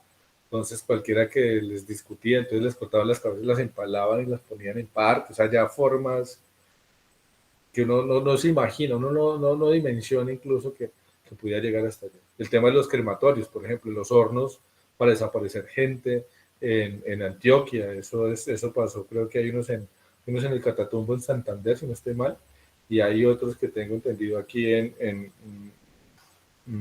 Yarumal, creo que es, en Yarumal, Antioquia. O sea, es una cosa así, que estaban ahí, o sea, unos crematorios que tenían los nazis en Alemania, aquí los usaron los paramilitares. Entonces eso, pero no es el proyecto paramilitar, digamos, como en sí, sino es ese tema del impacto del narcotráfico en la deformación de la guerra en Colombia. Es decir, si la guerra de por sí ya es algo deformada, meterle a eso miles de millones de dólares, que es lo que genera el narcotráfico, pues es hacer que eso se contamine mucho más. Y que también ahí, obviamente, también terminan participando todos los actores que se involucren con el narcotráfico, que pues también lo vemos en la guerra. Entonces, los 90 son una época terrible por eso, o sea, porque empiezan ese surgimiento de los grupos paramilitares y además miren el tema, no solo lo político. Entonces matan a un jugador de fútbol, pero matan a alguien como Jaime Garzón, un humorista político, crítico, sí, mordaz, pero un humorista, ¿sí? O sea, un país democrático debe permitir eso, todas las voces, ¿sí? Y que todas esas voces, pese digamos, como a la distancia que tengan en sus orillas, pues deben ser escuchados. O sea, aquí puedes decir a alguien que está totalmente en contra de lo que yo estoy diciendo y vale, o sea, damos el espacio y lo discutimos, porque opone que una democracia debe permitir eso, o sea, vernos desde la complejidad. Y no es solo eso, está el tema del discurso religioso, o sea, todas las diferencias que nos construyen a nosotros como seres humanos, pues una democracia debe pensar en entender ello. Pero cuando matan a un jugador de fútbol porque comete un autogol en un mundial, o cuando matan a un humorista porque lo que dice le molesta a alguien, ¿sí? O cuando se empieza a exiliar un montón de gente porque tiene miedo, porque lo que dice le molesta a otras gentes, o sea, eso, ahí ya estamos en otra situación, ¿sí? O cuando empiezan a matarse pues políticos de derecha porque la insurgencia empieza a cobrarle también a los políticos de derecha, eso es una cosa como que, bueno, ¿en qué país estamos? Y eso inicia en los 90 y eso lo que hace es que el discurso de lo democrático se pierda, o sea, el discurso de lo democrático, perdón por decir tantas veces esa palabra hoy, cuando me refiero a eso, me refiero es como a la forma de entendernos desde el diálogo, desde lo político, desde lo electoral, desde los diferentes cargos, bien sea institucionales o no, es decir, bien sea desde los consejos, las asambleas, las cámaras, los senados, donde se supone que cualquiera que tenga cualquier postura puede participar de ahí, o desde bien los espacios como los sindicatos, las juntas de acción comunal, que son espacios también legales que están para eso, para pues generar diferentes matices, hasta las mismas iglesias están pensadas para ello. Pero resulta que los 90 es una década en la que eso se evapora y todo es la guerra. Es decir, hay tanta degeneración de la realidad política que la guerra termina siendo la forma de primar nuestra forma de entendernos. Entonces, es un momento en donde las insurgencias empiezan a crecer. Si uno mira, los grupos armados insurgentes hasta los 80 eran relativamente pequeños. Tenían, no sé, en este momento se me escapa la cifra, por ahí tenía un análisis con unos amigos hace un tiempo sobre eso, pero llegaban a tener 3.000, 4.000 personas, 2.000 si mucho. En los 90 empiezan a tener 10, 20, 30.000 personas. Es un grupo armado que crece vertiginosamente. Un grupo, por ejemplo, las FARC tenía en los 80, no sé, no más de 20 frentes. Y llega a finales de los 90 a tener, no sé, creo que 67, 69 frentes alcanzó a tener. Especulo un poco con la cifra. Eso es un crecimiento enorme, pero eso también es, entre más grupos armados haya, pues lo que nos está diciendo es que menos democracia hay, porque nos está diciendo que hay menos formas de solucionar nuestros conflictos por la vía del diálogo. Y había entonces un crecimiento, una expansión tremenda de los grupos armados insurgentes, una expansión tremenda de los grupos paramilitares, un aumento tremendo del pie de fuerza oficial y una militarización de la realidad política del país, de la que hoy todavía estamos viviendo. O sea, nosotros tenemos uno de los países con el mayor número de soldados según cantidad de población. O sea, ¿a qué me refiero? Que nosotros contamos el tamaño de nuestro ejército, cuando lo comparamos con Brasil, pues no somos nada. Pero pues es que eso se compara según el tamaño de la población. Y si lo comparamos con el tamaño de la población, nuestro ejército es gigante, es gigante. Está siempre en el top desde los países. Y eso tiene que ver con, no estoy discutiendo con el ejército, con la policía, son instituciones que tienen una función histórica, sino que el que se le dé prelación a esas instituciones, lo mismo que pasa en el que generen tantas estructuras insurgentes, que se generen grupos paramilitares, pues lo que nos está mostrando la realidad del país. O sea, si yo fuera alguien que no tengo nada que ver con Colombia, soy un sociólogo, un politólogo, un analista de cualquier otro país, y llego y cojo esas cifras, sin saberlo, igual lo que se está viendo aquí es un estrechamiento democrático. Significa que la gente cada vez puede hablar menos. Amílcar, ¿vas a decir algo? Profe, entonces, ¿usted qué piensa del artículo de la reportera? Se me escapó el nombre, de que decía que prácticamente, pues según lo que ella estaba diciendo, Colombia no es un lugar digno para vivir. Eso fue hace poco, y si no sé mal fue tendencia. En un momento, profe, que se me fue. Dale, búscalo, te espero. Y bueno. Ah, sí, triste leer la descripción de una periodista en Europa de la BBC en Londres sobre Colombia, pero lastimosamente es la descripción más correcta y real. La verdad, yo lo he leído y me parece pues algo muy sincero. Entonces, no sé, pensé que de pronto usted lo había leído. No, no lo conozco. Si quieres enviarlo al grupo de WhatsApp y ahí lo chismeo ahorita apenas terminemos. Listo, profe. Pero creo que entiendo a lo que irá con ese artículo. Sobre eso pienso varias cosas. O sea, uno, pues tampoco podemos decir que nuestro país es el país ideal. Nosotros tenemos muchos problemas, ¿sí? Estamos en una situación difícil. Pero la solución tampoco es irse o dedicarse a esa crítica externa como de que no, este país está mal, no sirve para nada, estamos llenos de violencia, qué pereza. Y no, y de hecho hasta muchas gracias por lo que estás diciendo, porque es lo que, no, o sea, digamos que tenemos que aportar en ello, ¿sí? Tenemos que aportar en ello y ni siquiera Es que este discurso siempre parece que se volviera un tema de una postura ideológica precisa, es decir, como que no, es que usted habla porque es de izquierda o es de derecha o es de centro. Yo creo que no. O sea, la recuperación de lo democrático en Colombia, es decir, nosotros antes de volver a ese discurso de la orientación política, tenemos que ir a un discurso de la posibilidad democrática, es decir, de que cualquiera, independientemente de su postura, pueda hablar. Y eso no genere, no ponga en riesgo su vida, que hoy todavía no es fácil. Sin embargo, yo creo que lo que uno tiene que hacer es, primero, hacer una radiografía muy clara de nuestros problemas y tratar de aportar en transformar ello. Y para mí los acuerdos de paz, por ejemplo, pese a todo, tienen algo de eso. No están bien, tienen mil errores, tienen mil discusiones, pero hay algo ahí de los acuerdos de paz que me parece que es válido, o sea, que es sensato, que se puede mirar. Pero esa lectura apocalíptica, o sea, de Colombia es un país inviable, este país hay que irse, es un país...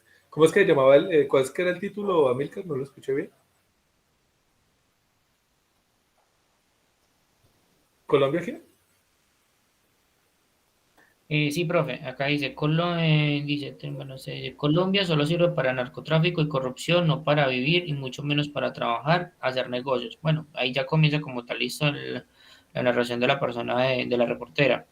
Dice, triste leer la descripción de una periodista de Europa, pero lastimosamente la descripción más real. Bueno, ella comienza ya a decir todo. Ya realmente Dale, es muy ¿no? corto. Sí. Bueno, entre comillas. Bueno, más o menos dice así, profe. Sí, pero mira que bueno, también hay una situación ahí y es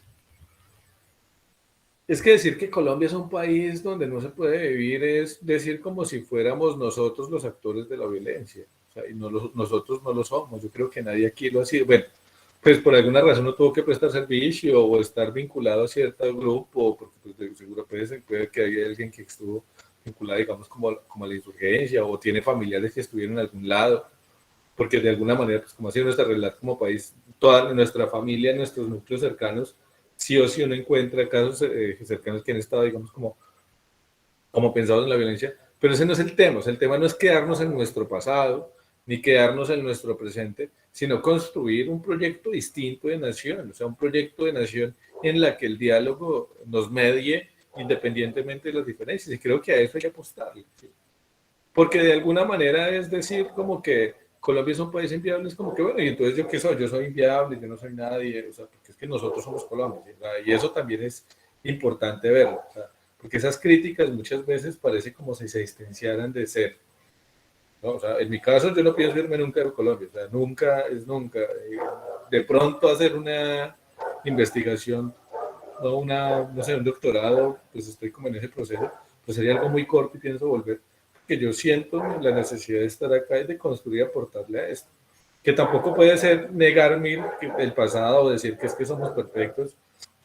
Creo que, no sé, en las partes, pues cuando he dado algunas materias administrativas, aquí es difícil, hacer emprendimientos en Colombia es dificilísimo, o sea, el tema de la carga aquí es tremenda, la carga fiscal para los emprendimientos, para las pymes es tremenda, pero eso no significa que vaya a ser así siempre, o sea, es decir, que uno haga una lectura crítica de algo no significa que es que no apague y vámonos, sino que es, bueno, cómo cambiamos, cómo mejoramos.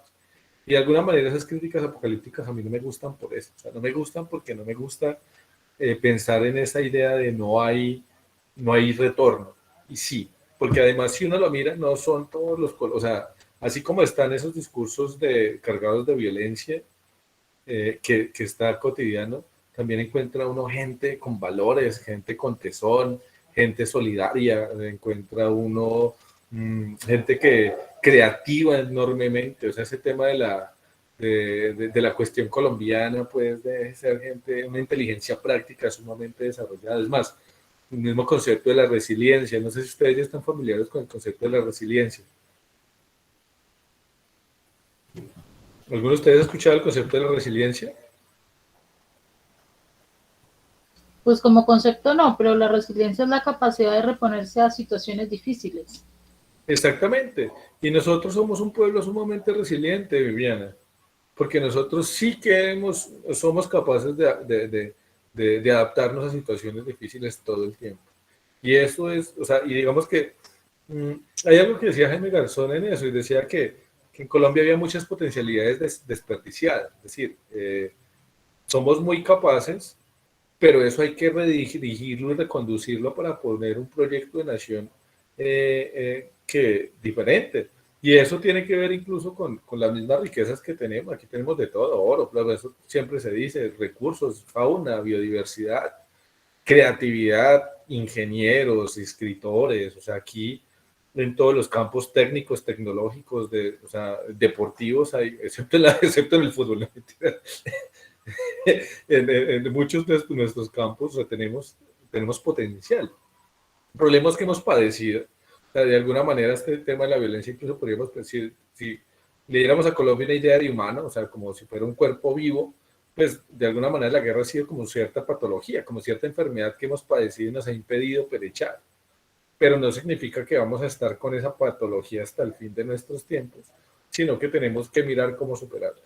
Y ahí, por ejemplo, es el tema de los acuerdos de paz. Ahí el tema, por ejemplo, de proponer una realidad que le apoye al campesino, que apoye los emprendimientos, que apoye las pymes, las MIPYMES también, o sea, que permita generar riqueza, pero que también permita generar discusiones y la solución de las discusiones de otra manera. Amílcar, dale, por favor.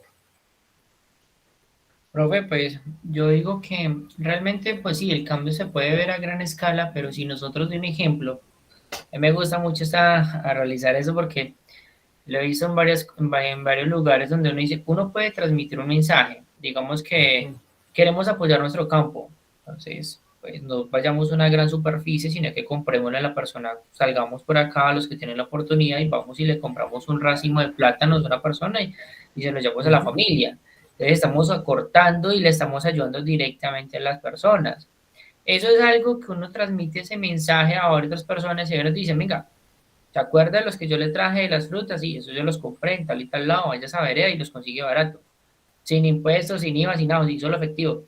Entonces, eso es algo que uno dice, transmitir ese mensaje, y hay algo que pronto podemos mirar, yo no sé qué tan simpatizantes serán de pronto de la alcaldía o del gobierno de acá de Risaralda, pero mira que uno puede decir, no sé, hablo de ignorancia porque uno no se mete a mirar a profundidad, de que hacen esta parte de las carpas donde vienen a vender los agricultores de acá de la región, es algo muy bueno, algo que se nota un apoyo y me parece muy chévere. Sí, no, muy bien, o sea, muy bien, Amílcar. Hay una tesis en sociología también que dice que una cosa superior, otra no significa necesariamente que la contradiga. ¿A qué voy? A que el problema nuestro sea un problema estructural, ¿sí? Profundo, no significa que entonces yo no vaya a cambiar ni no vaya a pensar mi práctica cotidiana. O sea, al contrario, o sea, también es desde mi quehacer cotidiano donde empiezo a transformar y a potenciar ese tema estructural. Lo que pasa es que no me puedo quedar en eso, o sea, no me puedo quedar en pensar que únicamente mi forma de relacionarme día a día es lo que va a transformar la realidad, sino que eso también tiene que estar atado por ejemplo, garantizar una sociedad menos significativa, o sea, es decir, no perder de vista los problemas globales, pero no dejar de actuar de manera cotidiana en transformar ello, como tú lo dices. Y uno ve apuestas bonitas, o sea, uno ve el tema de cooperativas. Mañana mismo, por ejemplo, hay un evento que me parece muy bonito en Manizales. Ustedes no están cercanos o pueden ir, les recomiendo que vayan, que se llama Ecovida, que se hace en la Universidad de Caldas, ahí en el Jardín Botánico. Y eso es de jueves a domingo. Y ahí llegan campesinos de todo el país a hacer intercambio de semillas, a hablar un poco del tema de la cocina tradicional, o sea, es una cosa muy bonita.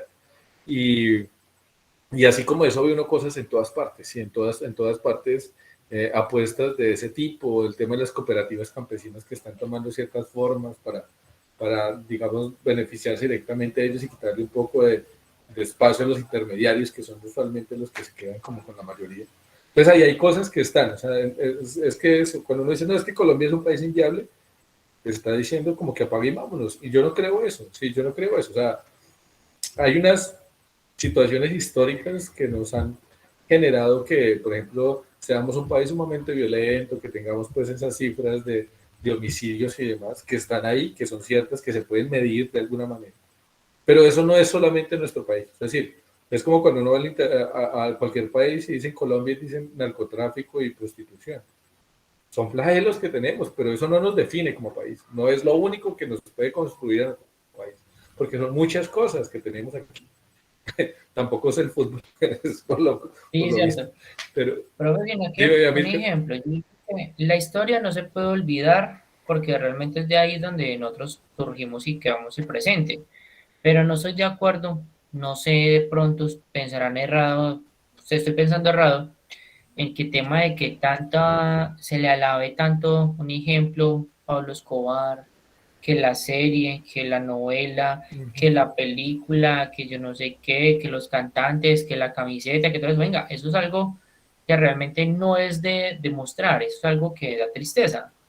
Realmente una persona que fue capaz de colocar y llenar un bus de dinamita y meterlo en la mitad al frente de un edificio delante de todo el mundo, pues la verdad eso es algo que uno dice, las personas, yo creo que los jóvenes de ahora dirán, no, eso solo pasó en una película, eso no pasó en la vida real, pero es algo que es muy triste.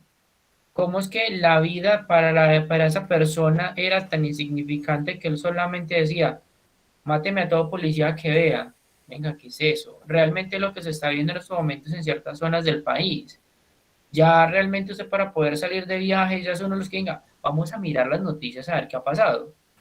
Digamos que uno se quiere ir para el tema de Huila, hay montañas y tenemos carreteras que, bueno, desafortunadamente las vías colombianas no es lo mejor del mundo, pero son transitables y usted se quiere pasar de una montaña a otra porque le gusta ir a tomar fotos a aves, le gusta estar en el ambiente, no lo puede hacer porque usted está en el peligro de que atravesando esa montaña un grupo ilegal, que lo roben a uno, listo, va y viene, pero es que lo secuestren, que lo maten, que prácticamente violen a su pareja, que hagan con usted lo que le dé la gana, no.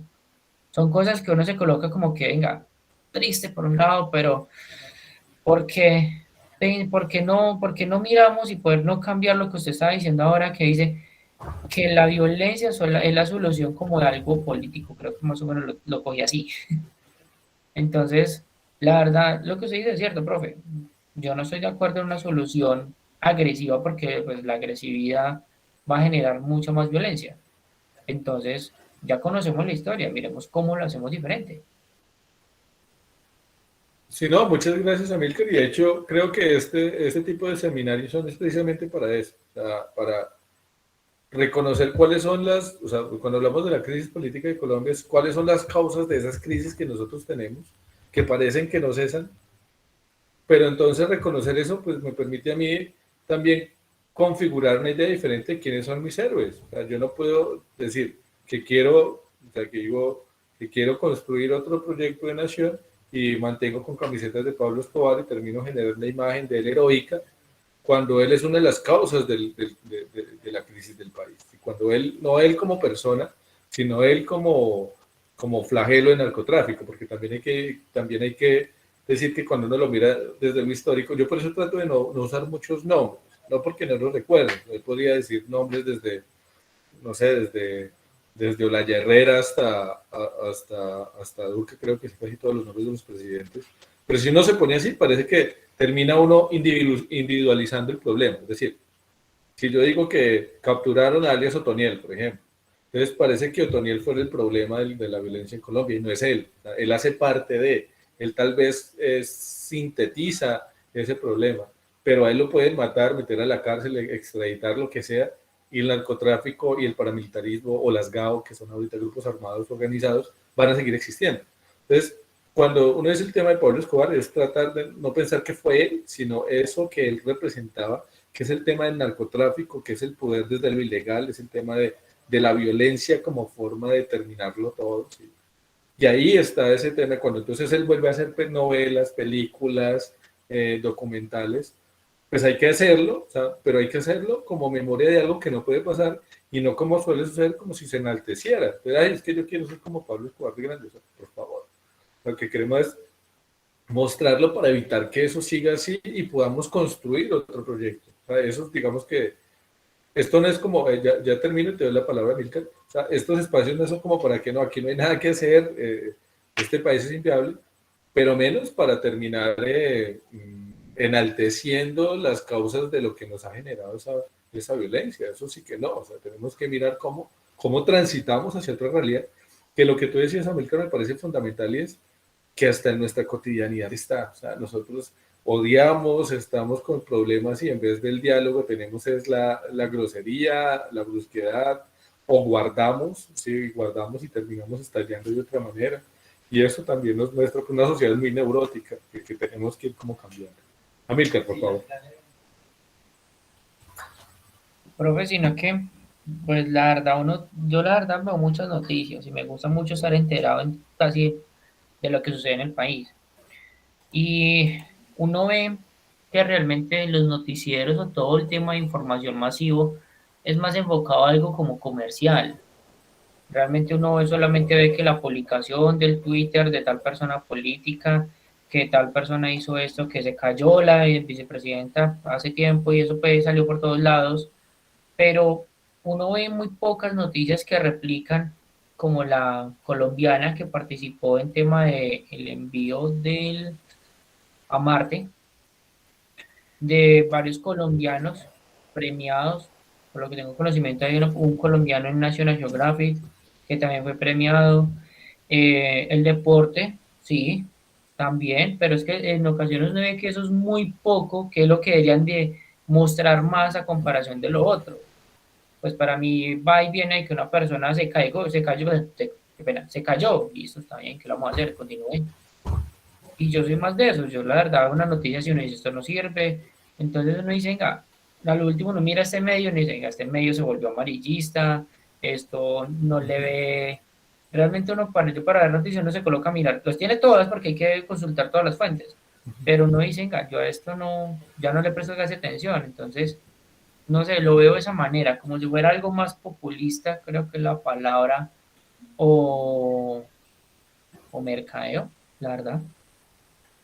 Sí, no, y mira que por ejemplo hay algo que de lo que decías que me parece fundamental y que tenemos que reevaluarnos como sociedad pronto, muy pronto, y es esa naturalización de la violencia. O sea, nosotros vemos como normal todas las cifras de homicidio que hay día a día, de suicidios, o sea, y es como que ese papel tal vez de los medios de comunicación ha sido nocivo. O sea, hay un documental de Michael Moore que se llama Following for Columbine, no sé si ustedes lo conocen.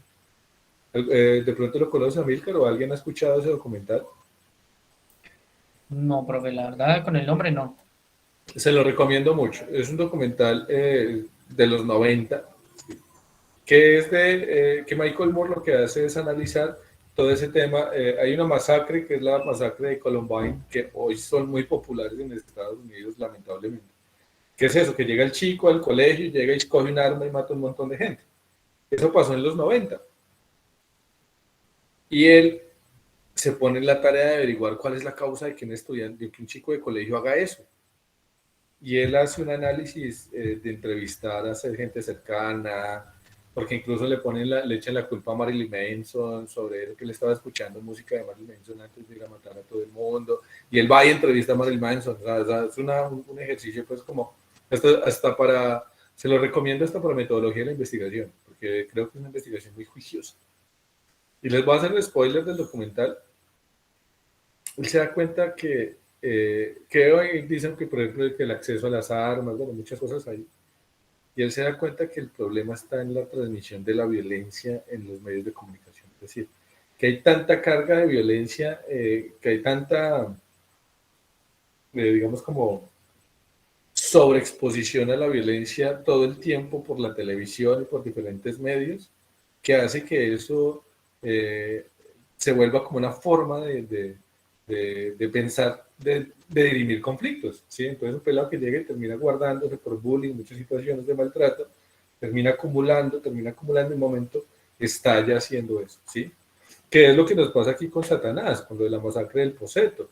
¿Qué pasó con Satanás? Un tipo que había estado viendo en la violencia, que estuvo todo el tema del ejército, en el batallón Colombia, luchando en Corea, con todas esas formas de las guerras internacionales que tienen un nivel de degradación tremendo, llegó acá a vivir con la mamá, tiene situaciones psicológicas familiares específicas y termina pues generando una masacre, las masacres tal vez más renombradas, o las primeras masacres de ese tipo acá en Colombia, pues como tan sonoras. Y entonces el papel de los medios de comunicación así ha sido grave. Bueno, y no solo en los medios de comunicación, en tanto noticiero.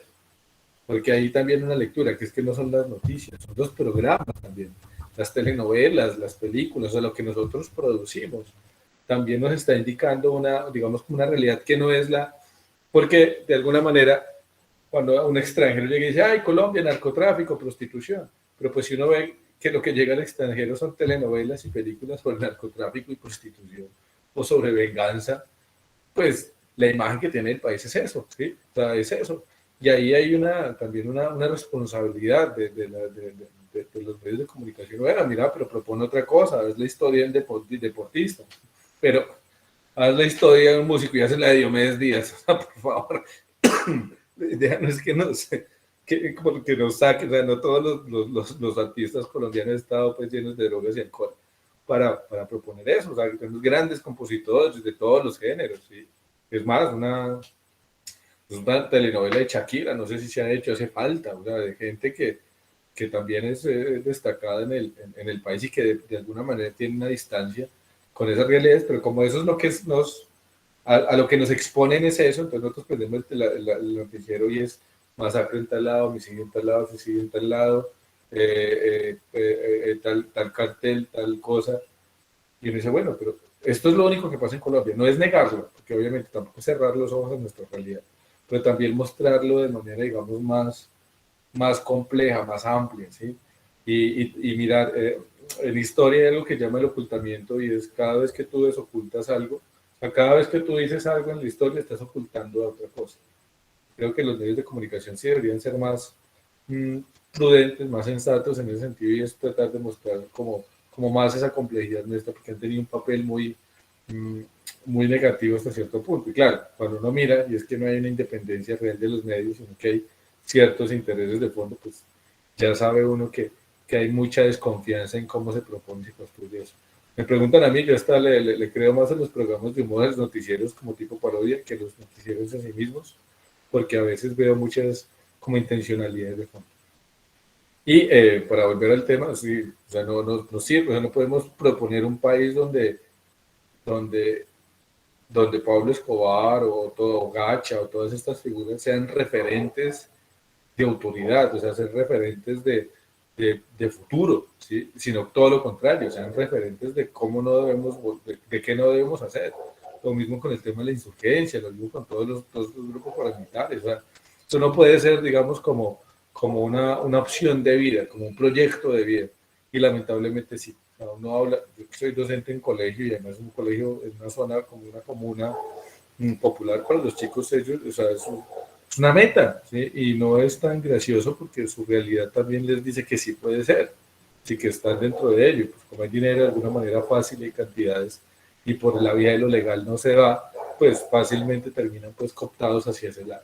Pero no es un problema del niño, no es un problema del niño eso, es más, ni siquiera del docente, sino de que hay una realidad que le está mostrando solo una posibilidad de vida y le está negando las otras, le está negando la universidad, le está negando lo técnico, le está negando a otras posibilidades de desarrollarse, desenvolverse como la sociedad tiene una vida satisfactoria, pero que su mundo se está limitando solo a esas opciones. Entonces ahí hay toda una situación pues de elementos que están ahí muy marcados y que tenemos que proponer pues, y mejorar. Y bueno, de esta diapositiva hay un último elemento que sí me parece importante contarles en estos últimos minutos y es el tema de los diálogos del Caguán. Les voy a contar una lectura muy personal que tengo yo, que tengo alrededor de los diálogos del Caguán, o sea, que es pues, una postura que he ido construyendo, bueno, hay varios con los que estoy de acuerdo con ellos, y es porque fracasaron los diálogos del Caguán. Y yo creo, recordemos los diálogos del Caguán, época de Pastrana, año 98, se hacen unos diálogos en esa época, o sea, los diálogos del 98, perdón, Pastrana llega en el año 98 a la presidencia, se propone el tema de los diálogos inician pues iniciando el milenio, nosotros iniciamos los diálogos casi con el milenio con diálogos de paz, que fue una entrada bonita creo que el milenio, pero pasa algo, y es que los diálogos se hacen porque hay un crecimiento, expansión tremenda de la insurgencia, o sea, las FARC tenían casi tomado Bogotá. Las FARC estaban, estaban en Sumapaz y estaban a nada, o sea, estaban casi en Usme, que ya es una localidad de Bogotá, bueno, Sumapaz también. Habían bordeado casi que la capital. Habían hecho lo mismo con el Valle, o sea, habían hecho la toma de Mitú, que Mitú es una capital departamental, se habían tomado una capital de un departamento. Entonces, los diálogos de paz también se dan porque hay un crecimiento, o sea, es muy diferente como ocurre ahorita en el 2016, que hay una expansión pues tremenda de la insurgencia, pero a lo que voy es que mi lectura de los diálogos del Caguán es que ninguna de las dos posturas, o sea, ni la insurgencia ni el gobierno, estaba interesado realmente en ponerle fin al conflicto en ese momento. Lo que querían era aprovechar ese espacio de diálogo para potenciarse estratégicamente. Creo eso.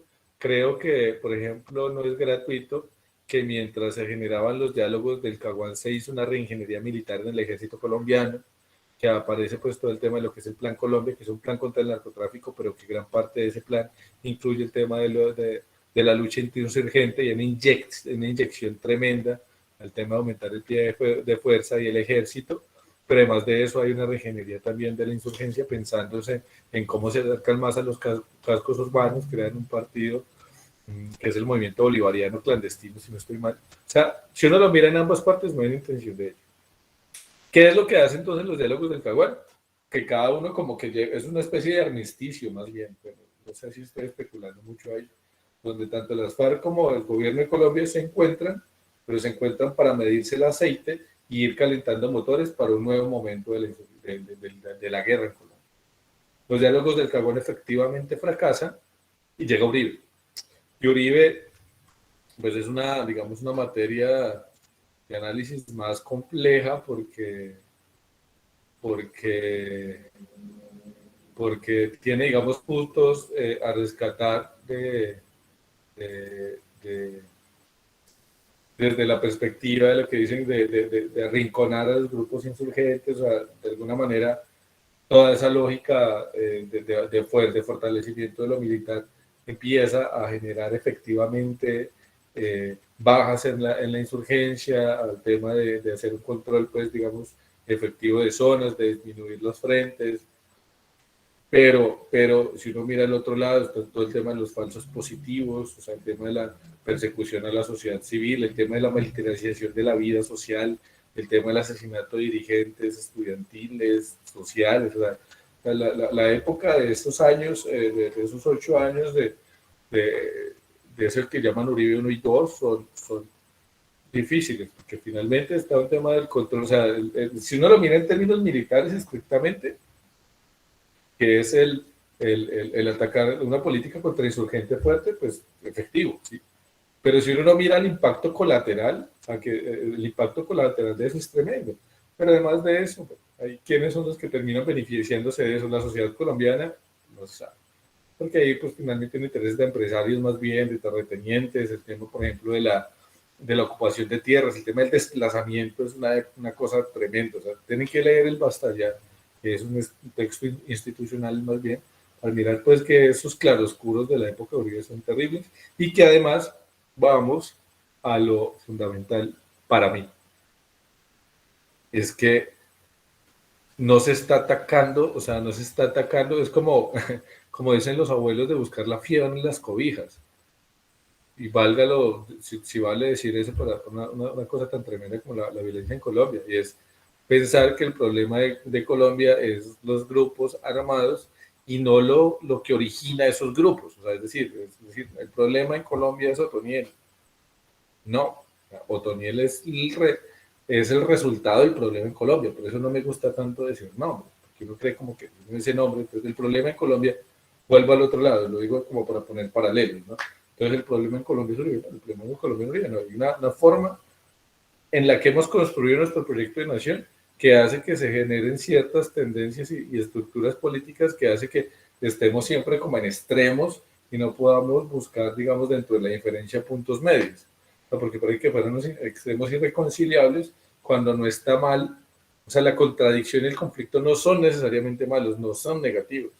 porque a partir del conflicto hay síntesis, es decir, cuando hay dos puntos contrarios y se maneja de manera adecuada, pues podemos llegar a una nueva respuesta, a una realidad, o sea, eso es dialéctica. Pero en nuestro caso no hay dialéctica, sino como, como antonimia, o sea, como no sé, sería la palabra correcta, no antonimia, no, sería como antagonismos, ¿sí? O sea, unos antagonismos irreconciliables. Y esos antagonismos irreconciliables no lo son tanto, o sea, nos han construido esa idea de que las contradicciones son todas antagónicas e irreconciliables, y no es necesariamente así. Las contradicciones pueden, llevadas de cierta manera, a construir nuevas formas, ¿sí? Por ejemplo, que hay entre empresarios y trabajadores, que es una contradicción natural, ¿sí? Porque obviamente hay distancias. Esa contradicción puede ser buena para ambos. Pueden mirar cuáles son las gratificaciones que tienen los trabajadores y cuáles son los límites que tienen los empresarios, según, obviamente, para generar riqueza. Pero eso siempre se vuelve antagónico y nunca hay acuerdo, por ejemplo, cuando se concertan las mesas para definir el salario mínimo. Nunca. Siempre termina por decreto a las malas porque no pueden buscar, digamos, puntos de diálogo. Y eso, si pasa eso, por eso, pues imagínense con todo lo demás. Entonces, digamos que un tema un tema de lo que tiene que ver con la política de Uribe, en esos dos periodos sobre todo, es eso, no es tanto si fue efectiva o no fue efectiva la política de Uribe en términos contrainsurgentes, sino que más bien esa no es la tesis para acabar con la violencia. Si es acabar con la violencia, pues hay que ir más bien a los factores originarios, que de alguna manera, por ejemplo, los acuerdos de paz sí están visibles, pero como veremos en el próximo encuentro en el que iniciaríamos con la exposición de Germain, ahí en ese encuentro, pues vamos a ver cómo esos acuerdos pues no están todavía muy lejos de ser implementados, o sea, todavía tenemos mucha tela que cortar ahí, pero no significa que sea imposible, no significa que no hay forma de llegar a ellos, sino que pues más bien tenemos que mirar cómo los proponemos y llegamos a otra realidad, que de todas maneras es un proyecto de país con muchas potencialidades. O sea, además aquí han llegado muchos extranjeros, se han hecho fortuna aprovechando eso. Tal vez eso que, de alguna manera, cuando salía el tema de que la guerra nos obnubilar es como que nos enceguece. Es que, claro, cuando uno está pensando solo en la violencia, en el conflicto, en la crisis, pues no puede ver las otras potencialidades que hay. Y muchos extranjeros sí llegan, que no tienen ese discurso, no les interesa y ven el negocio. Por ejemplo, el mejor café de Colombia lo hace un japonés, que llegó y dijo, ustedes no saben hacer café. ¿Pero por qué? Porque, claro, a él no le interesa esos conflictos que tenemos nosotros y se dedicó o se concentró en mirar cómo potencializar ello. Pues digamos que superar la guerra en Colombia también nos permitiría proyectar muchas otras cosas en lo económico, en lo cultural, en lo deportivo, en lo científico, en lo mercantil. O sea, hay muchas cosas que están como que de alguna manera disminuidas, taponadas por ese tema de la guerra, y que salir de la guerra también nos debe permitir poder llegar a ello, ¿verdad? Llegar a ver esas otras realidades que están ahí de alguna manera ocultas por eso. Por eso es decir que cuando uno dice una cosa oculta otra, entonces la guerra nos ha ocultado todo lo demás y de alguna manera se vuelve chivo expiatorio por muchas otras cosas. Entonces, darle solución, trámite, la guerra nos va a permitir también ver toda esa, como de alguna manera como esa oscuridad que parece que es la que estamos y nos vamos a poder ver también en otras lógicas. E incluso nos permitiría también otro trato entre nosotros, o sea, una manera como mucho más cordial. A mí me parece una cosa muy curiosa el no en el plebiscito, y es que eso acabó familias. O sea ese tema del sí y el no en el plebiscito terminó generando unos conflictos familiares tremendos, es una cosa increíble que en Colombia nosotros por un tema de lo político terminemos así. Y si vemos el tema de la guerra civil, conservador liberal fue así, sacaron familias por la guerra civil por el tema de lo liberal y conservador, y creo que puede llegar a un punto donde esas discusiones de lo político no lleguen a diluir nuestras relaciones familiares, fraternas. Es creo que también una meta que debemos tener y empezar desde ahí, o sea, estar dispuesto a escuchar al otro por más distinto que sea, sin que eso deba generarme a mí un prejuicio, un no, es que, como si nos vamos a calentar y vamos a tener luego un problema, una pelea, o nos vamos a dejar hablar porque este es un paramilitar o un guerrillero, o sea, que son comentarios que uno tiene, sino pues proponer un acercamiento desde lo diferente. La tarea es larga, pero pues creo que ahí estamos como para ello. Pero bueno, son las 8:28. ¿Qué les parece si vamos dando pues como cierre a nuestro encuentro de hoy? Me perdona por haber sido tan monológico, sino que ya estamos en la semana 7 y quería pues poder terminar por lo menos estas diapositivas que eran como las primeras. Aquí en estos son datos del Bastallá, que ahí están del Centro Nacional de Memoria Histórica, que es un centro pues digamos como el Estado colombiano. Y bueno, la idea es un poco hablar de este tema de la plusvalía, que es lo que hemos ido como hablando durante todo este día. Entonces, para el próximo viernes iniciaríamos con la exposición de Germain alrededor del tema del estado actual de la implementación de los acuerdos. Hablaríamos un poco como para dar un cierre a eso, sobre algunos temas que tenemos ahí como pendientes. Y por último haríamos pues la evaluación en la última hora de Google Docs, por vía formulario de Google Docs. ¿Listo? Listo, profe, una pregunta. ¿Usted ya la nota del parcial pasado? Viviana, sí, muy buena pregunta. Mira que no he podido por una situación y es que lo he intentado 2 veces y siempre que voy, el clase está caído, pero yo las tengo todas anotaditas, entonces apenas Listo, profe. Sí, me porque cojo yo chance. intenté la plataforma hoy y tampoco me deja ver notas. No sé si es que es problema de la plataforma, la verdad, no sé.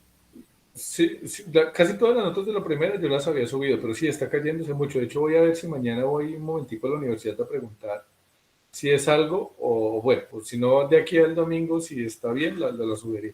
Porque me parece que clase es muy como amigable en términos de presentación, pero sí como que se cae mucho y no sé por qué, cuál sea la causa de ello. Pero pues, digamos que las tengo todas en un cuadernito, pues solo es pasarlas porque ya leí todo lo que tenía, ya tengo como las valoraciones. Ok, profe, gracias. No, muchas gracias a ti, Viviana, por la pregunta. Y bueno, si no hay más, entonces nos vemos dentro de hoy en 8 días. Muchas gracias, feliz noche. Listo, profe, Muy, gracias. no, muchas Gracias, gracias a profe, hasta ustedes. luego. Muchas gracias a Sí, ustedes. profe, muchas gracias. Hasta luego, que estén muy bien.